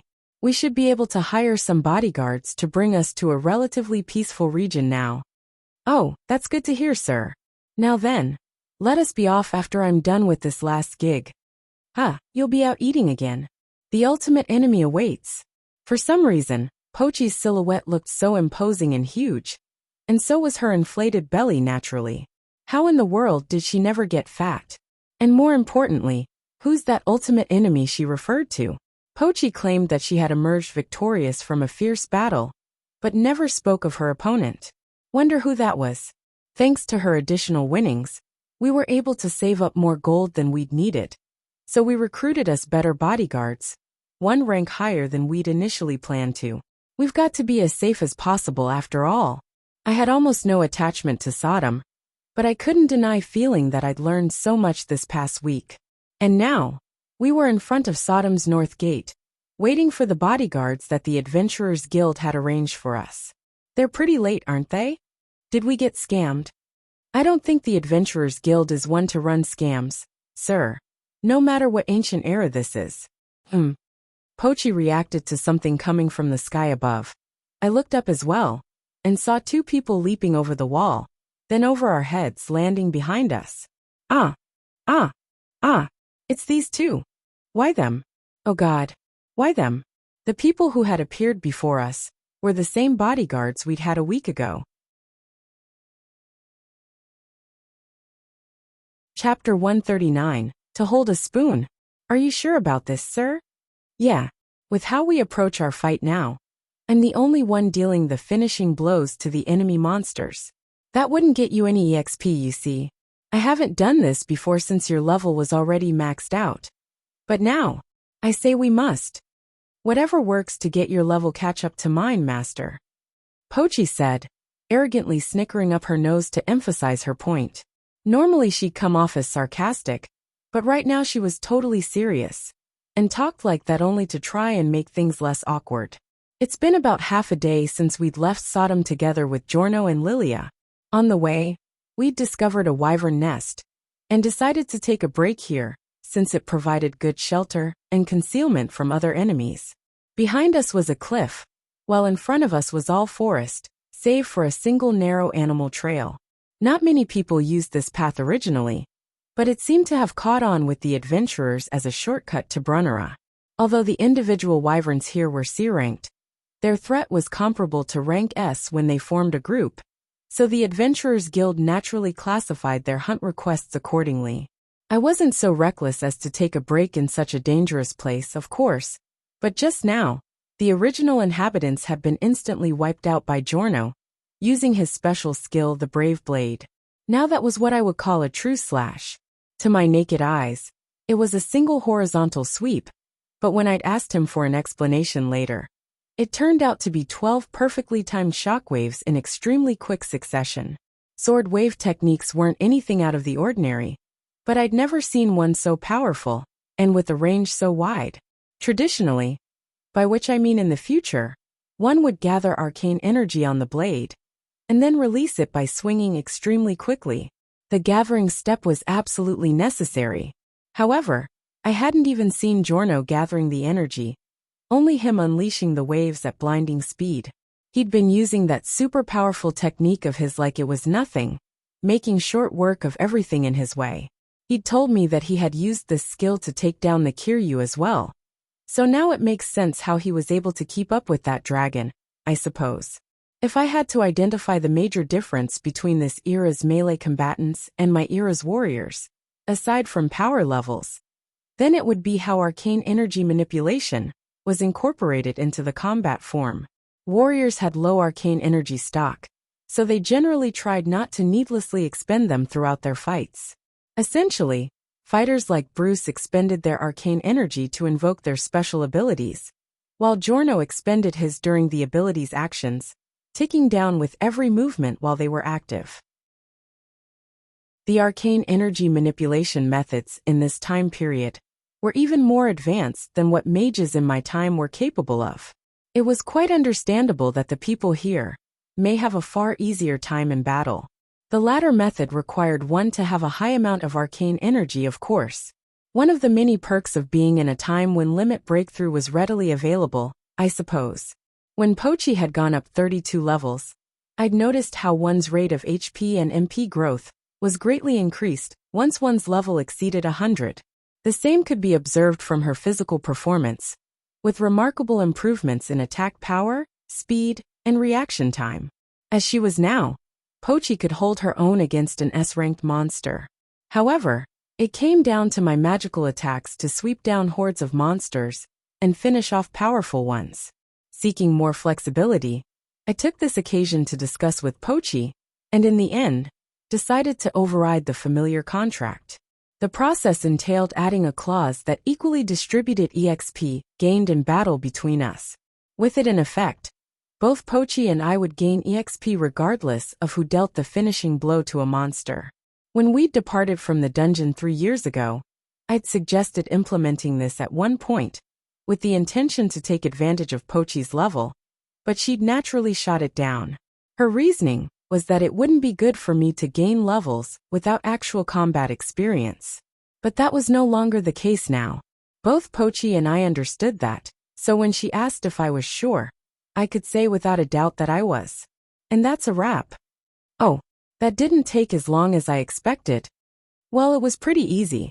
All I needed to do was write over the familiar contract's formula, then confirm it with your approval. Besides, I'm not enough of a fool to mess up this simple spell, you know. Hey, you fool over there. Yes, fool here. What is it, Lilia? Unless you lack common sense, you ought to remember not to release your arcane energy whenever not necessary. If there are monsters nearby, they may attack you, thinking you to be a weak power source. Echa? Do the monsters in this area have a higher sensitivity to arcane energy, or something? They all do. Did you not hear the nation's announcement when the Devil King entered his fetal stage? Oh, right, ha ha ha. Seeing how clueless I was, Lilia heaved a sigh out of exasperation. Strange. Hers was clearly different from how Irene sighed at everything. Her eyes and face were practically warped in disgust. Quite a surprise how such a beautiful elf could emote this prominently. Giorno, I say we call off this bodyguard duty and hurry to Brunner by ourselves. Ha ha ha, don't you be silly, Lilia. We're doing this because you lost the eating contest, remember? We get them to our destination, we get paid. I thought you were happy to take this job, saying it's killing two birds with one stone. Or did I remember wrong? Giorno grinned sarcastically, further fueling Lilia's frustration. The latter seemed to be reliving her bitter memories of when she had been bested in competition. So that was their reason. Giorno and Lilia's money had been used up, in good part forfeited to us, which we were now using to pay for their services. I see. Money sure makes the world go round, no matter how small one's world may be. Well, that was good. Let's write that down in the Principles of a Philosopher. One thing I failed to understand, though, was how Lilia was constantly glaring at me. Why? Shouldn't she be doing that to Pochi instead? What with her having beaten her at the contest? But it is true that having Power with us slows down our progress. Hello? Could you at least wait for your client to leave your presence before badmouthing him? Giorno? Which brings me to my idea, Power. If you aren't too tired, I'd like you to follow me. Well, I sure can. I left Pochi behind with Lilia and went for a walk with Giorno. Once we were at the cliffside, Giorno hopped down to a ledge below, while I slowly descended using Whirlwind. For a moment there, I'd thought he was trying to commit suicide or something. How'd he even land safely from that height? Was it his level? Or did he just use the Fortify Resilience skill? While I pondered it over, Giorno stopped to point at a certain location at the bottom of the cliff. What I saw there was a sprawling forest. Its center was an open area, not unlike a plaza, in which grain-sized figures could be seen moving about. That's a pack, no, an army of master goblins? I turned to Giorno. He was grinning quite mischievously, while holding up his index fingers. 1. Master goblins can't fly. 2. They have no means to climb up this cliff. 3. They don't have the means for their attacks to reach this high and dash. Now you stop right there, dash. 4. Your spells are more than capable of wiping the lot of them up. Come on, go get them. It'll be great. He sounded like he was having quite a lot of fun saying that. So, he was suggesting that I terminate the army of A-ranked master goblins with long-range magical attacks. Again, they were practically an army, their numbers most likely totaling over 200. I'd already noticed in earlier battles, but the fetal stage sure has strengthened the monsters quite a great deal. The divine messenger had said that all of them would have their powers elevated to a higher rank of strength, and now I understood what that entailed. Though it wasn't necessarily a letter rank's worth, they were indeed quite a bit more powerful. But that also meant an increase of EXP I could gain. If I could defeat all these master goblins, each of which now possesses strength close to rank S, Pochi, and I would gain at least a few levels. That was probably what Giorno had in mind. Are you sure I should be doing this? Leveling myself up without getting combat experience, I mean? And Lilia just told me that I shouldn't be releasing my arcane energy too much dash. Poor. You're on a level such that you're not even supposed to be in battle at all. Think of it like your mother having to feed you when you were but a toddler. Now I'm feeling quite pathetic, having my power level analogized to a toddler's incapability. You have to hold up a spoon before you can eat by yourself. Nothing wrong to start with that, don't you think? I have mixed feelings about this, but he did make a valid point there. We'd probably part ways again once we reach Brunnera, so I suppose I should try to learn as much as I can until then. So what I must pay attention to is the number level I'll gain once I apply my points at Brunnera. I'll be keeping watch over the whole area, so if there's something too dangerous for you, I'll take care of it. We'll be getting paid quite handsomely after all. Consider this as a little bonus from us. Thanks for the help, I reply to Giorno with a wry smile. He then urges me to do my thing.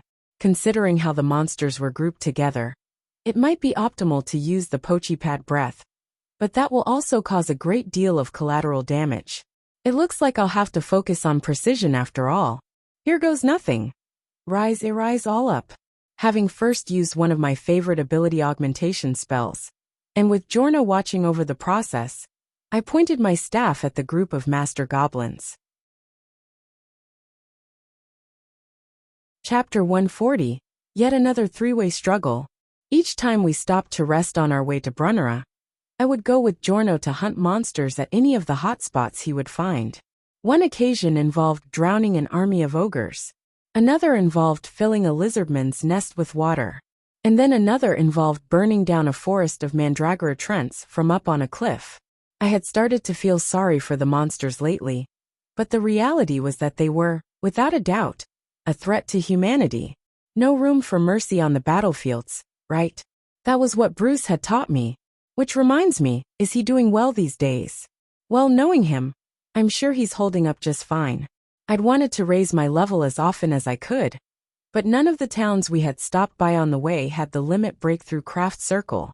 I suppose that meant it was a commodity, in its own way, not to be kept in small towns or villages, and reserved for key locations. I know for sure that there would be one in Brunnera, but it'll be quite difficult to work at level 100, and one on the whole way there.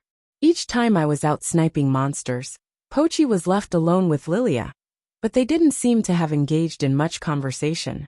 Perhaps the latter was jealous of Pochi's stomach capacity. It was clear that during mealtime, she would rush her meal down, as if she was always in some sort of competition. We were now at our last resting stop. Just one more stretch, and we're at Brunnera. Both Pochi and I, feeling a sense of déjà vu, looked up at the mountains to our sides.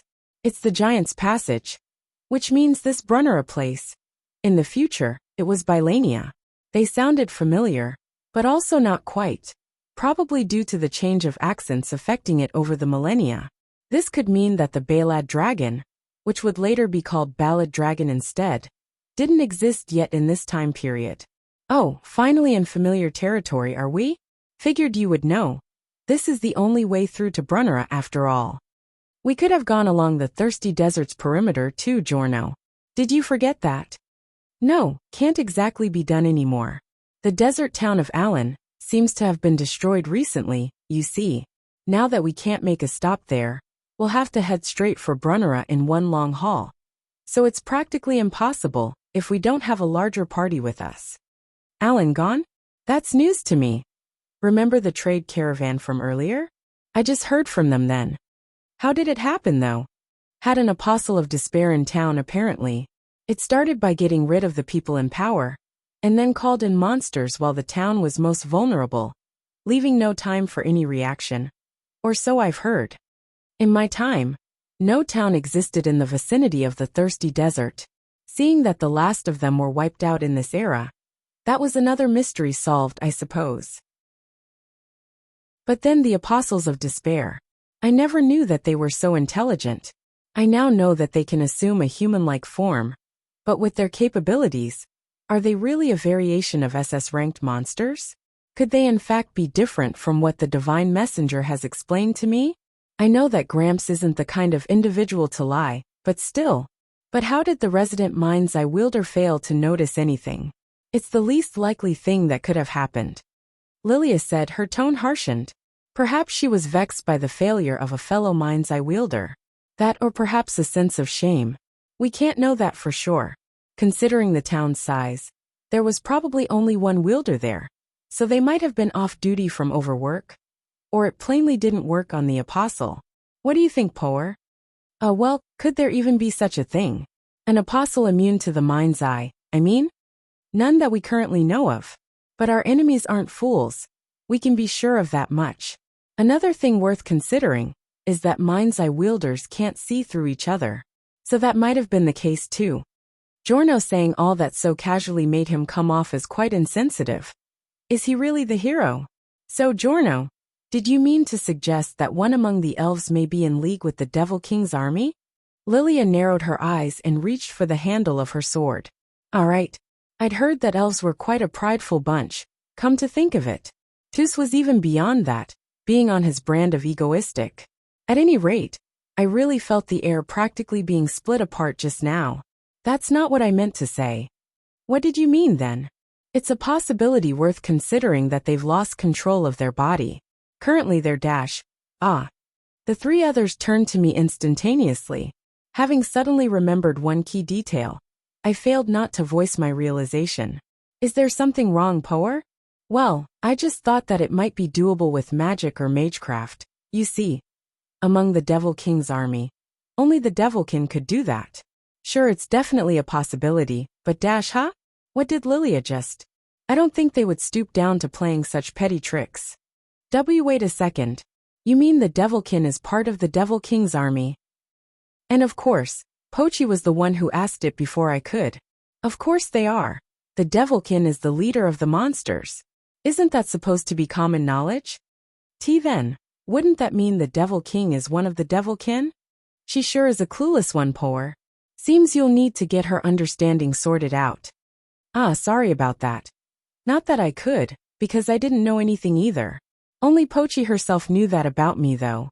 Giorno heaved a sigh, and then started to explain the whole thing. Perhaps it was just me, but I believe I saw Lilia's expression cloud over for just a moment.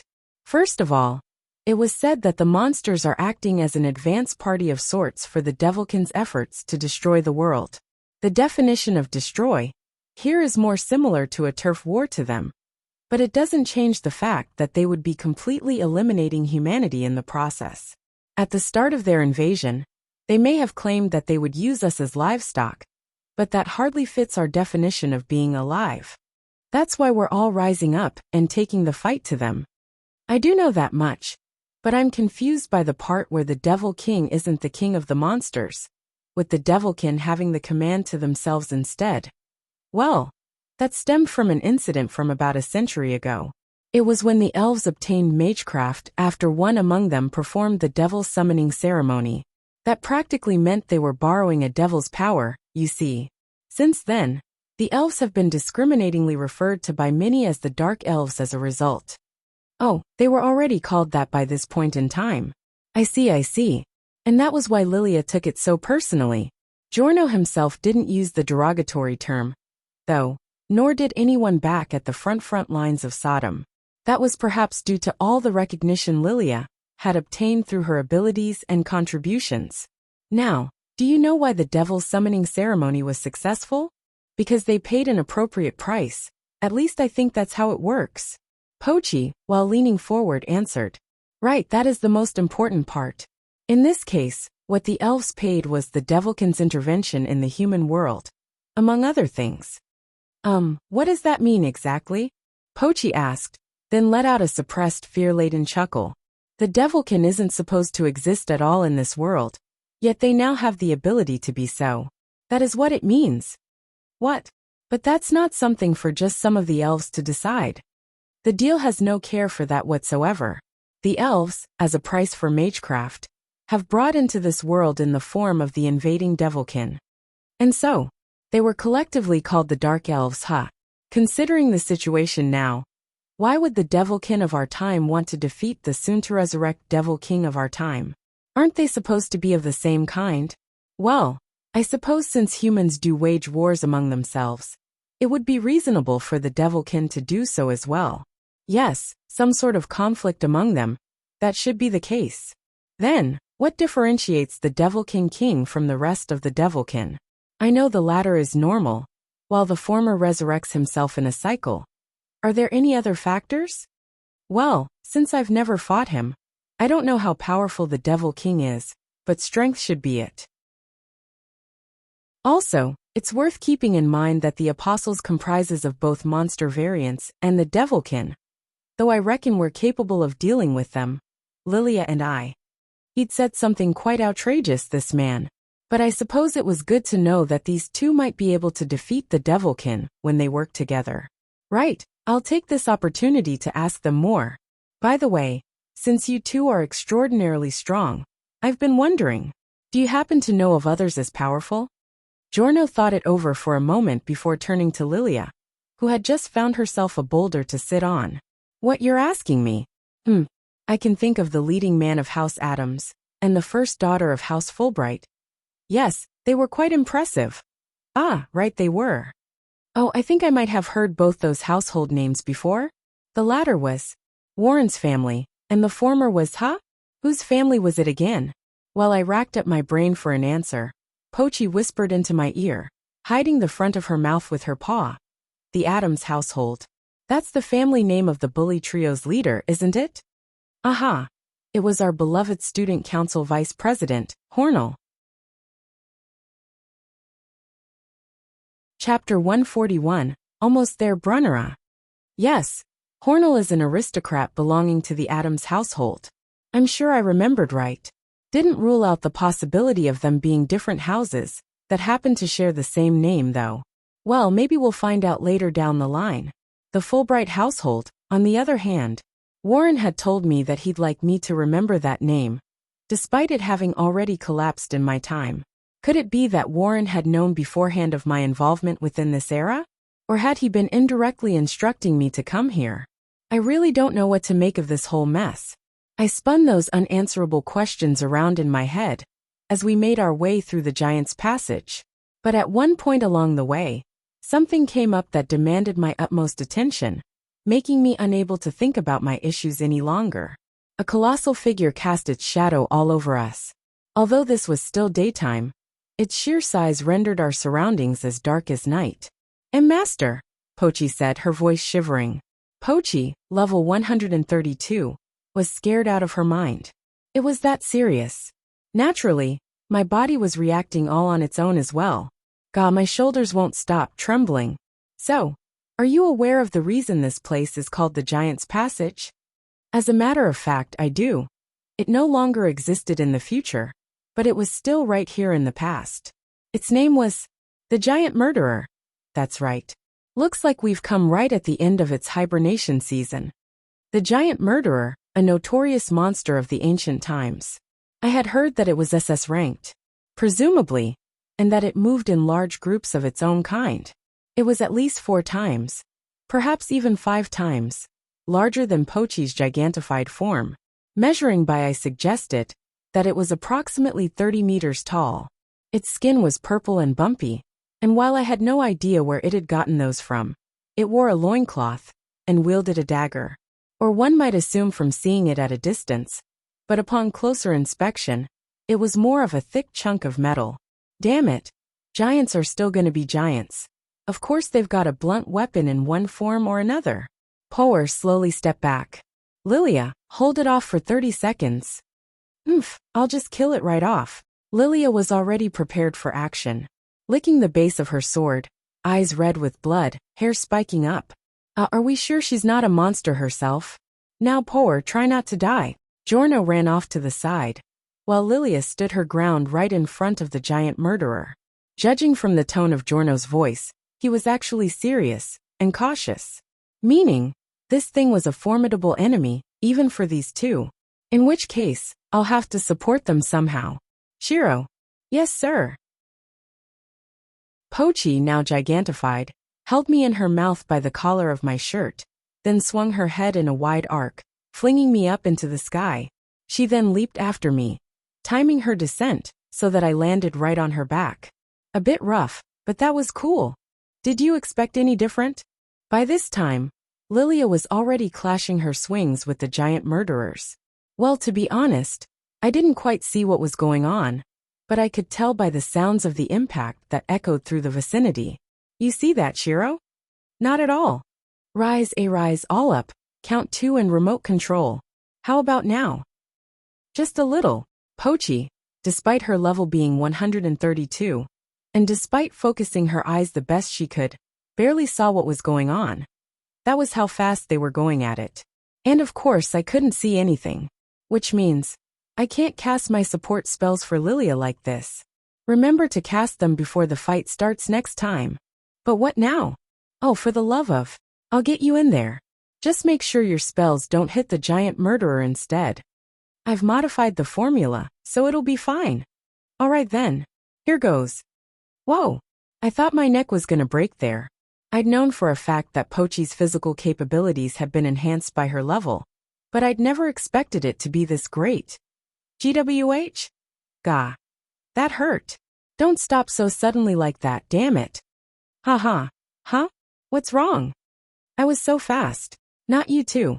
Ugh, look, you still good to go? No need for you to worry 101. You little shit.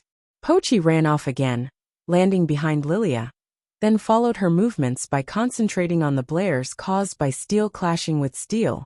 In fact, Pochi's eyes were now so strained that they fit the description of bloodshot more than ever.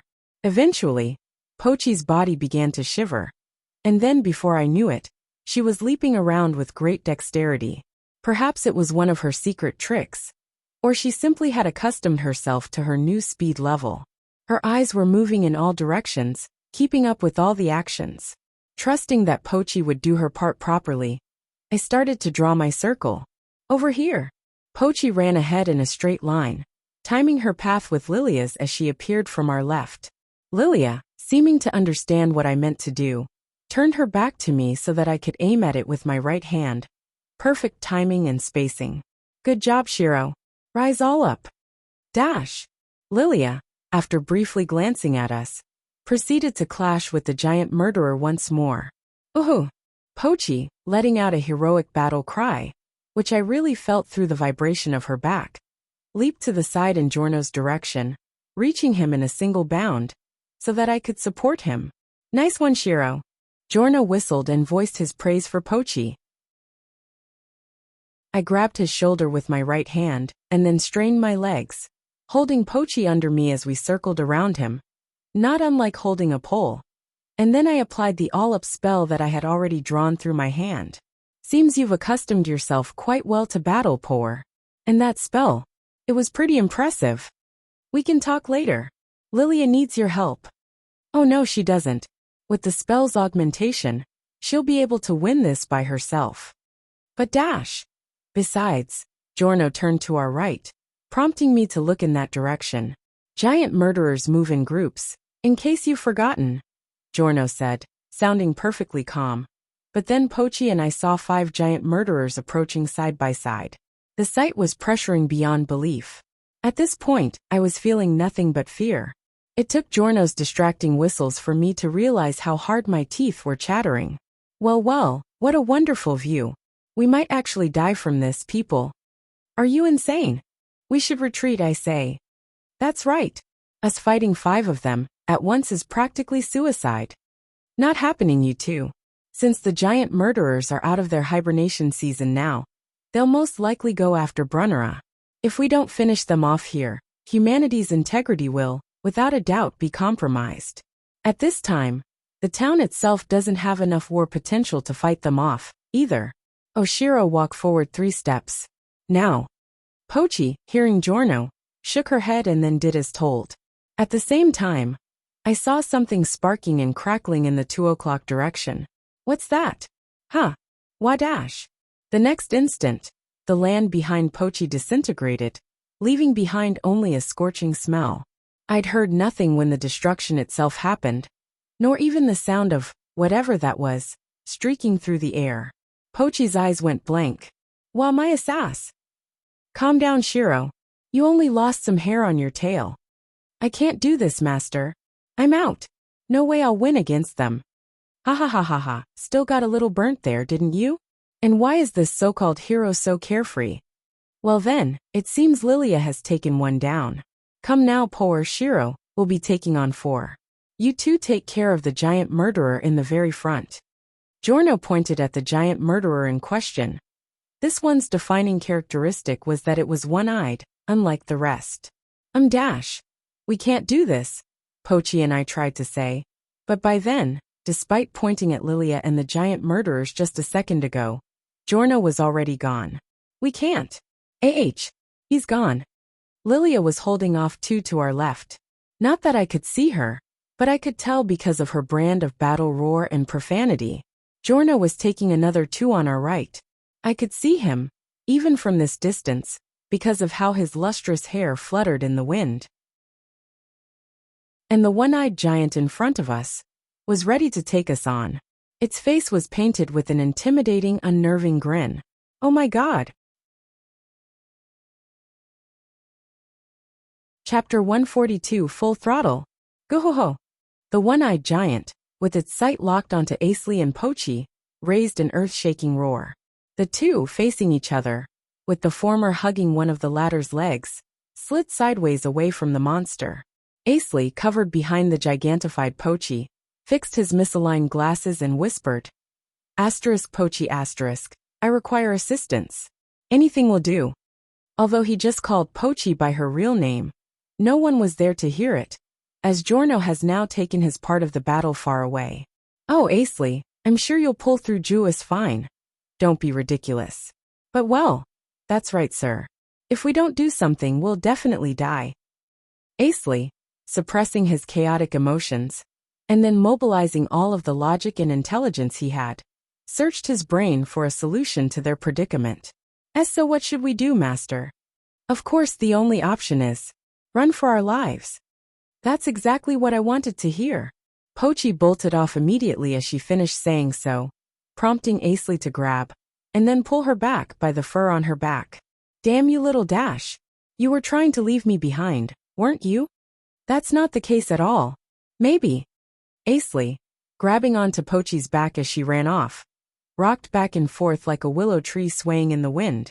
Pochi, going ahead at full speed, invoked Tempest and Light Body. Yeah, right. Not at all, maybe. Choose one. Gah. Damn you, Dash. Asley also exerted his power, invoking Fortify Strength and Fortify Resilience. Left hand gripping onto Pochi's back fur, he bulked up his whole left arm at once, and then pulled himself up to sit on Pochi's back. His face was all red by the end of it. Wait, master. You're facing the wrong way. Can't worry about that now. Just keep running. I mean dodge, dodge, dodge, dodge, dodge. Asley, facing the opposite way Pochi was heading in, shouted as he saw the giant murderer staring right at them with its mouth wide open. Dodge where? Left. No, I mean right. Nope, up, up, up. Ah. Well, here goes. Rise, spring wind. Asley cast a spell under Pochi's feet, matching the time with the latter's leap. Achieving far more altitude than she had ever imagined herself capable of, Pochi screamed while in the air, her volume higher and higher the closer she was to landing. Asley cast the same spell before Pochi hit the ground, preventing her from hurting herself, but it didn't change the fact that she was physically and mentally overwhelmed by the shock of it all. While those two retreated, Lilia shouted out as she dealt with her two designated giant murderers. Hey! Those two just ditched us. Ha ha ha ha, they sure did. Ugh, exactly what we needed. So what now, Giorno? Well, we'll just have to deal with this ourselves. Damn it. So much for being helpful. Giorno stole a glance at Lilia as she grumbled so, and then looked in the direction Asley and Pochi had gone in. Hey, help me out here. Yes, ma'am. Giorno, wielding his sword in one hand, rushed to Lilia's side. He was holding something in his mouth. Pochi, out of breath from her free-falling experience, shouted as she pressed her hands on her chest where her heart was. Arg, that took 5 years right off my lifespan. Yeah, me too. Not like you'll ever run out of it. Same goes for you. Come on, don't stop now. Forward, forward. Pochi ran off once again despite her ragged voice and breathing, while Asley started drawing up a circle. The giant murderer now started giving chase, walking after them. An attack spell? You think it'll reach from this range, sir? I've got to at least try something.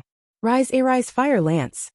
Although it was an intermediate level fire spell, Asley had chosen to shoot it with consideration of its effective range.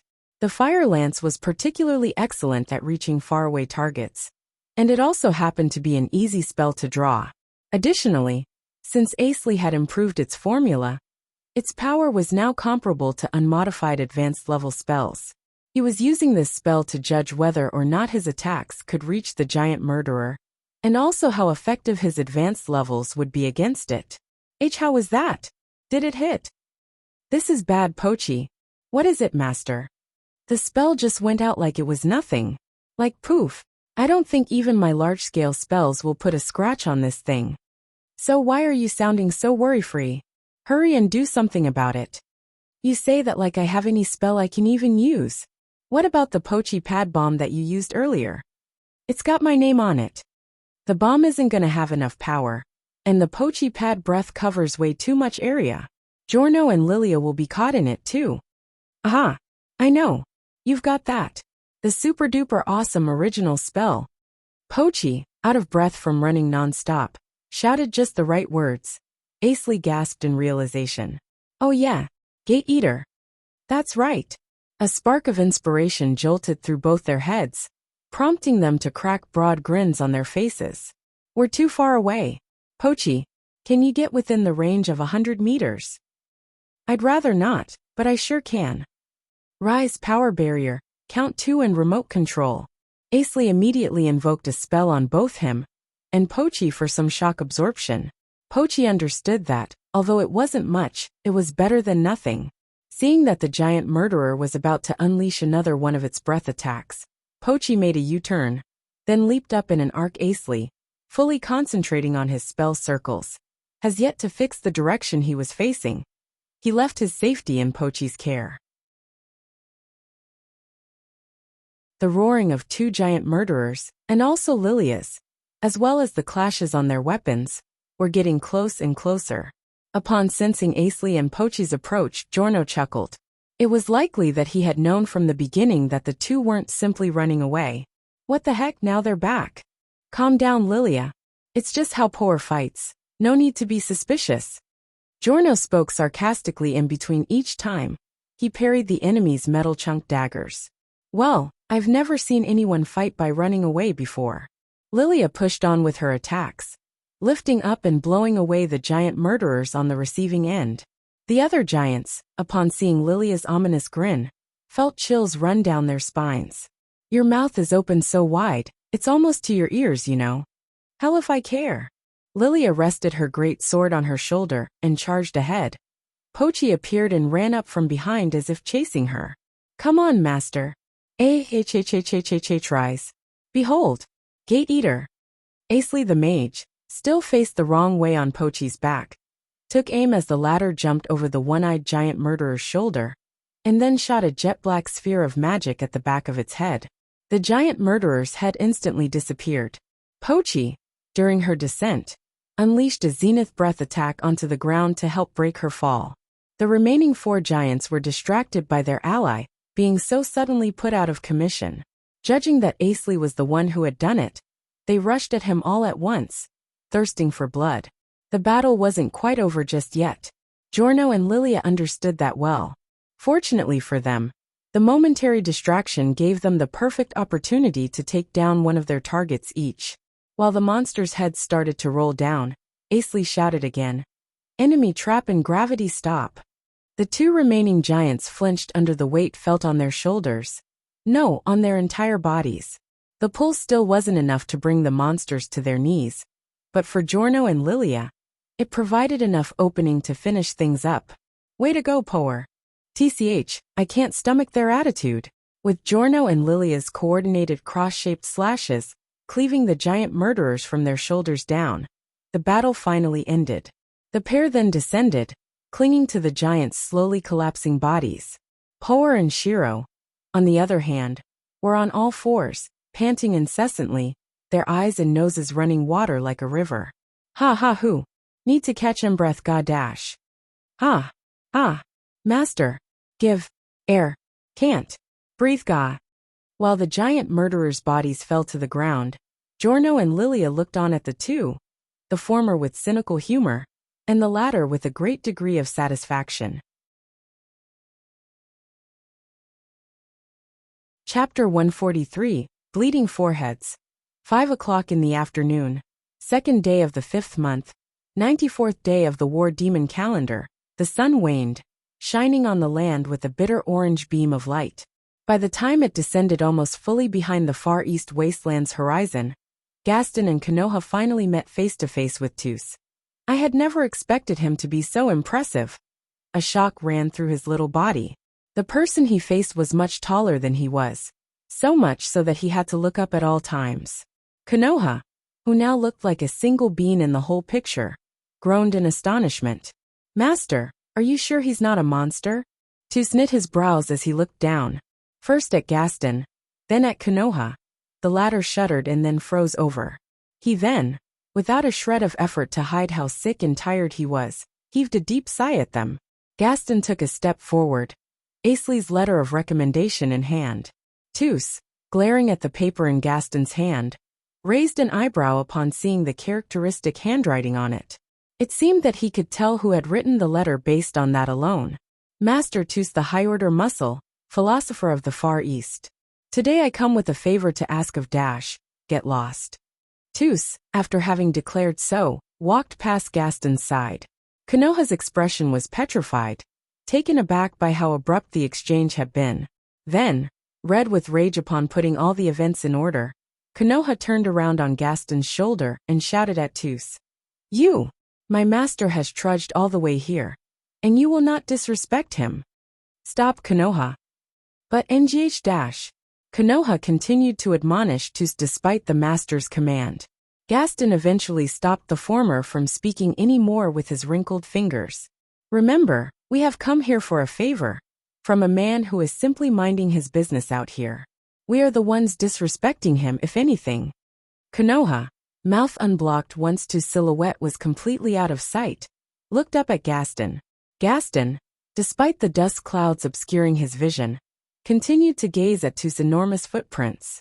Before long the sand piled up, erasing those footprints away. Sensing another gust, the two closed their eyes, waited for it to pass, and then looked forward once again. I don't intend to abandon this, after just one rejection, of course. Shall we head after him, master? No, we'll wait another day. Gaston silently pressed his lips together, and sat down on a small boulder nearby. All he did was wait for time to pass. The sun set, and then eventually rose again.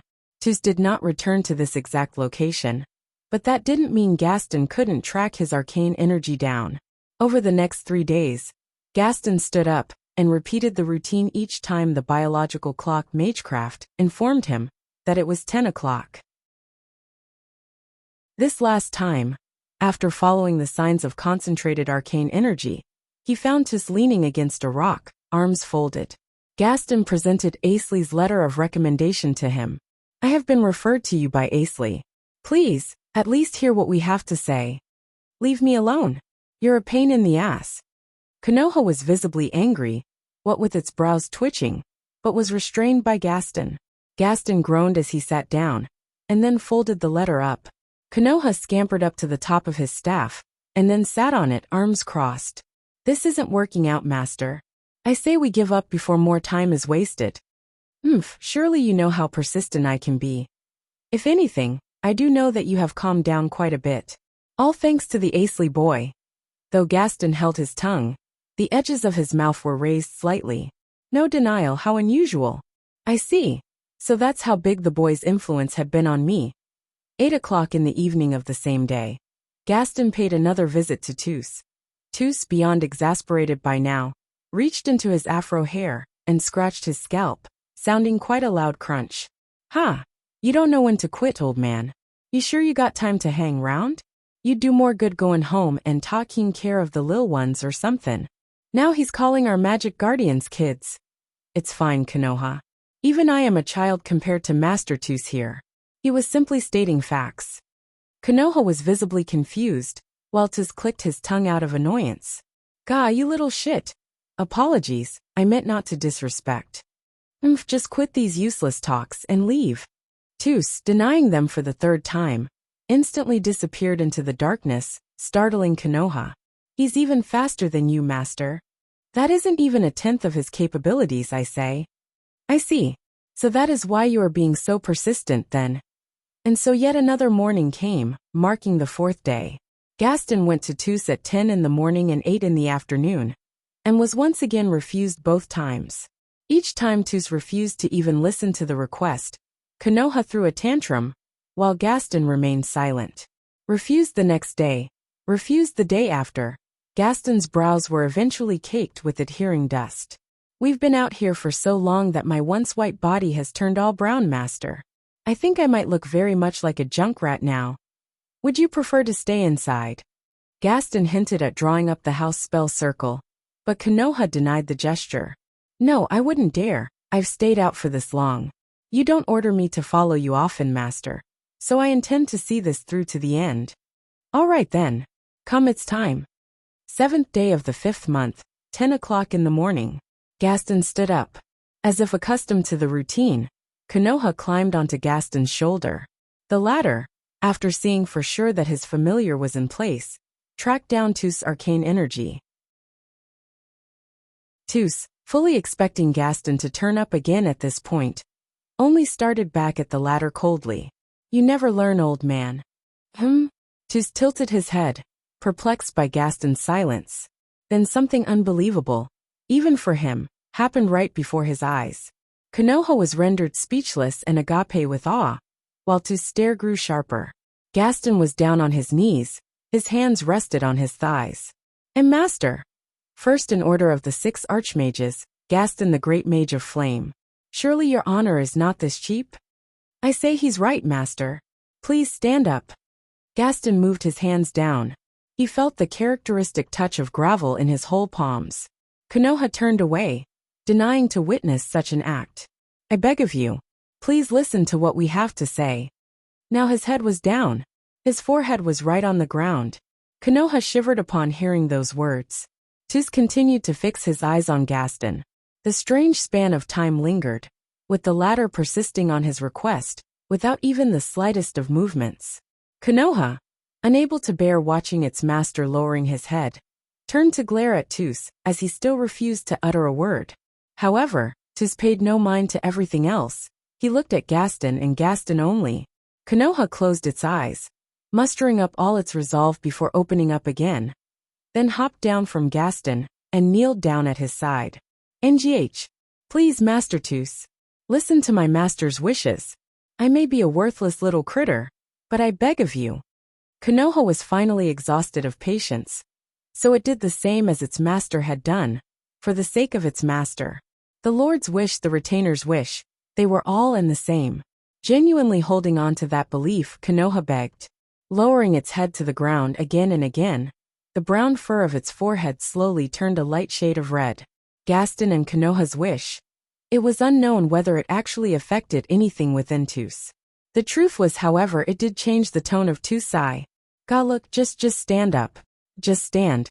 Look, even I'd feel bad having an old man and a mouse kneel in front of me.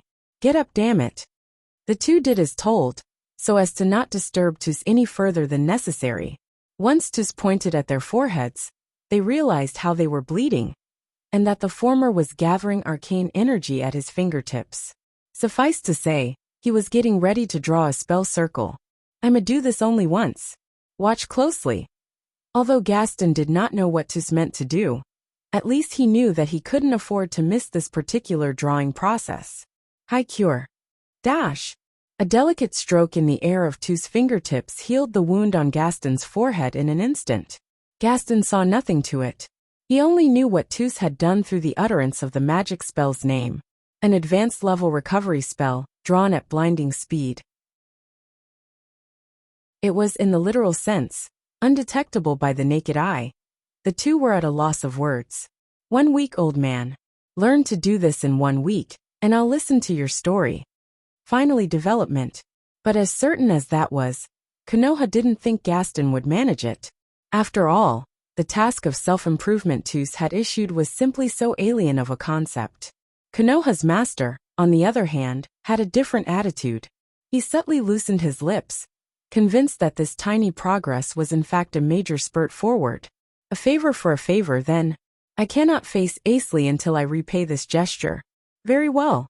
Gaston of the 6 archmages accepts the challenge. The little old man tightly clenched his little fists. For the first time in forever, his heart was racing with appreciation and anticipation. Konoha took a good look at its master's rear silhouette, at all the willpower and ambition piled up on his back. Chapter 144. Half a month since then.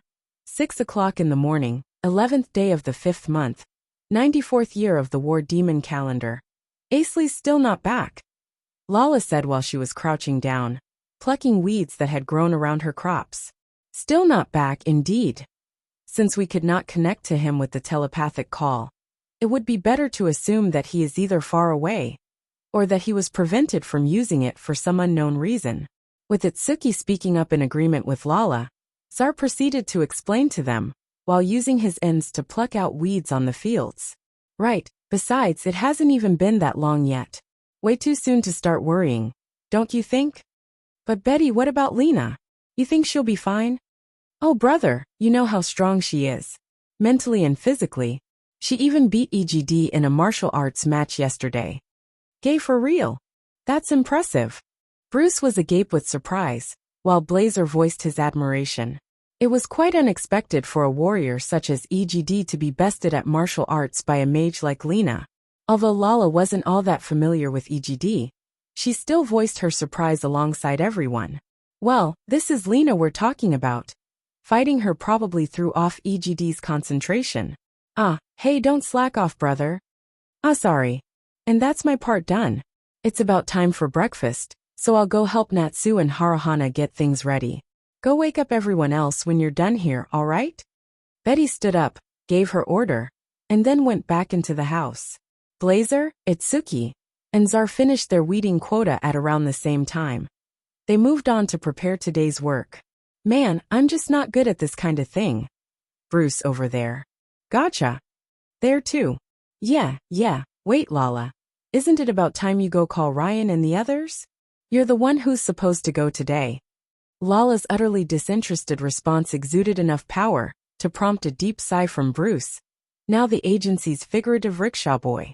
So he still hasn't returned. The same day, 7 o'clock in the morning. Student Council Advisor Irene grumbled to current President Lena, who had been up all night clearing up the council's works. He hasn't indeed. I'd thought he'd leave the communication channel open this time, but there hasn't been anything for the past half-month. It's quite concerning, I must say. You think so, Professor? Upon hearing such an unexpected remark, Irene stopped fiddling with the brush that she had held with her lips. She had never expected Lena to have any different opinion from hers on this matter. Now that's a surprise. Did I say something strange? Not necessarily. It was just unexpected. Irene groaned subtly up her nose, leaned back on her chair, and then fiddled with the brush in her lips once again. Professor Irene, you've warned me not to make a habit of that a while ago. Oh. Now Irene remembered the warning in question that she had given to Lena in the first month of this year. She took the brush away from her mouth. That reminds me, it's barely been 3 months ever since he was back in town, hasn't it? During that, he went away for a while for the rank-up evaluation too. But while a lot of things happened over these past months, I've gotten to learn quite a lot too. Irene giggled bitterly at the look on Lena's face, as the latter pumped up her fists in an attempt to emphasize how much she'd grown. Come back and brag after doing something about those bags under your eyes. Sorry. Seeing how Lena was covering her eyes out of embarrassment, Irene giggled again. At the same time, the latter heard footsteps approaching from a distance. This weight oscillation and pace, could it be Hornell? I think so, yes. Their prediction was correct. Hornell, out of breath, swung the door open and rushed his way in. Once he was done catching his breath and readjusting his glasses, Hornell proceeded to say, sorry for running late, Lena. Isn't there a little bit more time until your shift? Greeting Lena before a member of the faculty now, are we? Hornell's face cramped up slightly upon being hit with a sarcastic tease. He took it seriously, at least seriously enough to try and clean his act by bowing his head down. Good morning, Professor Irene.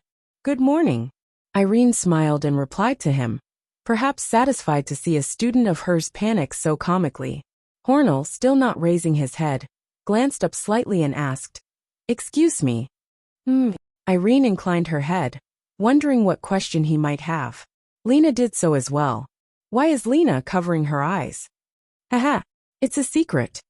At this time, Hornell had already raised his head up, and was now tilting his head in perplexion toward Irene's suspicious grin. Eventually, Lena's blushing faded, though the sense of awkwardness remained. Hornell took this chance to sit down in his usual seat. So getting to work, we were looking to add one of this year's freshmen to our ranks, yes? How has the investigation been going? Well, we did manage to compile a list of candidates here, but couldn't narrow it down further. How come? They may not be up to snuff yet, but shouldn't there be at least some talent in there? Can't we just choose someone well-rounded from the list? Hornell asked while looking over the set of documents. Before Lena could answer him, Irene explained, sounding quite sour. See, from what I've seen of the white faction, they're all too polarizing. There's this boy Mash, who's pretty mediocre but quite ambitious and well-liked by pretty much everyone. Timmy is an immensely popular girl too, but her capabilities are bottom of the barrel. And then there's... Irene abruptly stopped, but Hornell understood what she had meant to say. Tifa, yes. Hornell being the student council's vice president, there was no way for him to be unaware of this matter. Tifa, another one of Asley's pupils, had enrolled in the university and had subsequently been crowned the top student of her year. Numerous rumors of her had made the rounds after the school year had started, and he had heard from Lena herself that they had studied together under Asley. And above all else, Irene would always complain each time she held a practical skill testing session that she was one of the worst things ever to deal with. She's the best by far, if we consider only her skills. Surprised me in every way, if I am to be honest. But her mindset is a major issue. Sure reminds me of a certain someone. Oh no, Sir Asley never dash. Not him. He was problematic in his own unique way. Irene said in a semi-interrupting manner. Just consider what he has done. Entered false registration credentials, manipulated the contract, caused conflicts within the class, did business with the colorful food district, sold his rights of the teleportation spell to me. Seriously, Lena, you were one of the few people he's had a non-problematic human relationship with. Lena and Hornell's faces cramped up in reaction to Irene's rough groaning. Wait, doesn't this mean all those businesses with Sir Asley? Could it be that Professor Irene was involved in most of them? Irene, noticing the change in their expressions, threw a glance at them, prompting the two to avert their lines of sight, with Hornell going back to his documents. Then, after a period of awkward silence, Hornell looked up and proceeded to say, I'll vouch for Tifa's inclusion, ma'am. Her capabilities do exceed her character and popularity, all things considered. Without power, the student council is useless anyway. But then, why not choose Mash instead? If we look at things in the long term, he has a good chance of thriving in student council work. His progress seems fairly consistent, and considering our open positions, I say he'll be a good fit as the General Affairs Manager. What do you say, Lena? You haven't presented any opinion yet. Well, I think I might try negotiating things with Anri. Ever since Hornell had been reassigned as the council's vice president, Anri had replaced him as the public morals enforcer. Irene quickly realized that the negotiation had to do with that position. Are you considering reassigning Anri as the General Affairs Manager and have Tifa be the public morals enforcer in her stead? Is that out of the question? Not quite. More like exceedingly difficult. The position of public morals enforcer is critical to the council's integrity, not something you ought to entrust to a first-semester freshman, not to mention Tifa, of all people. Even if all three of us approve, the rest of the council members will most likely not. Lena crossed her arms and pondered it over. It seemed that the aforementioned plan was the best one Lena had in her head. She was having a hard time accepting Irene's opposing opinion. Irene herself, understanding that, grunted out of slight amusement and explained. Now listen. The final opinion still falls upon you two. Since the current president and vice president both belong to the Black faction, it's inevitable that Tifa's name is brought up, backed by her capabilities as a member of the White. Anri is likely to understand what Lena wants, too. So you two might as well go for the desired outcome as much as you can. Lena's face brightened up with joy, her hands clasped together. Thank you very much. She produced a hearty, dazzling smile. Seeing that, Hornell felt his face flare up. Irene, considering the matter settled for the time being, stood up from her seat and looked at Lena again. All right then. I can dismiss you from today's morning classes, so that you can get some rest. I'll inform your class's lecturer myself. Ah, yes, ma'am. Lena's voice echoed through the morning air of the office. Taking Irene up on her offer, she immediately stood up. The two then left the room, but not before Irene told Hornell one last thing. Hornell, we're counting on you to take care of the rest. Yes, ma'am. Their footsteps faded into the distance. The student council office was now shrouded in silence. Only the blue-haired boy remained here. He pictured the face of the girl that had been in the president's seat just moments ago. Charmed. He heaved a sigh of relief, as if expelling the tension in his body along with that one word. The secret word he couldn't afford to let anyone hear. You're tuning in to the Li Mei's Wuxia Whispers YouTube channel. We're so grateful for your support, and don't forget to subscribe to join us on this incredible journey through captivating stories. Your generosity through donations truly makes a world of difference, as it's the primary source of revenue that allows me to expand and enhance this channel for you. Thank you from the bottom of my heart for being a part of this adventure.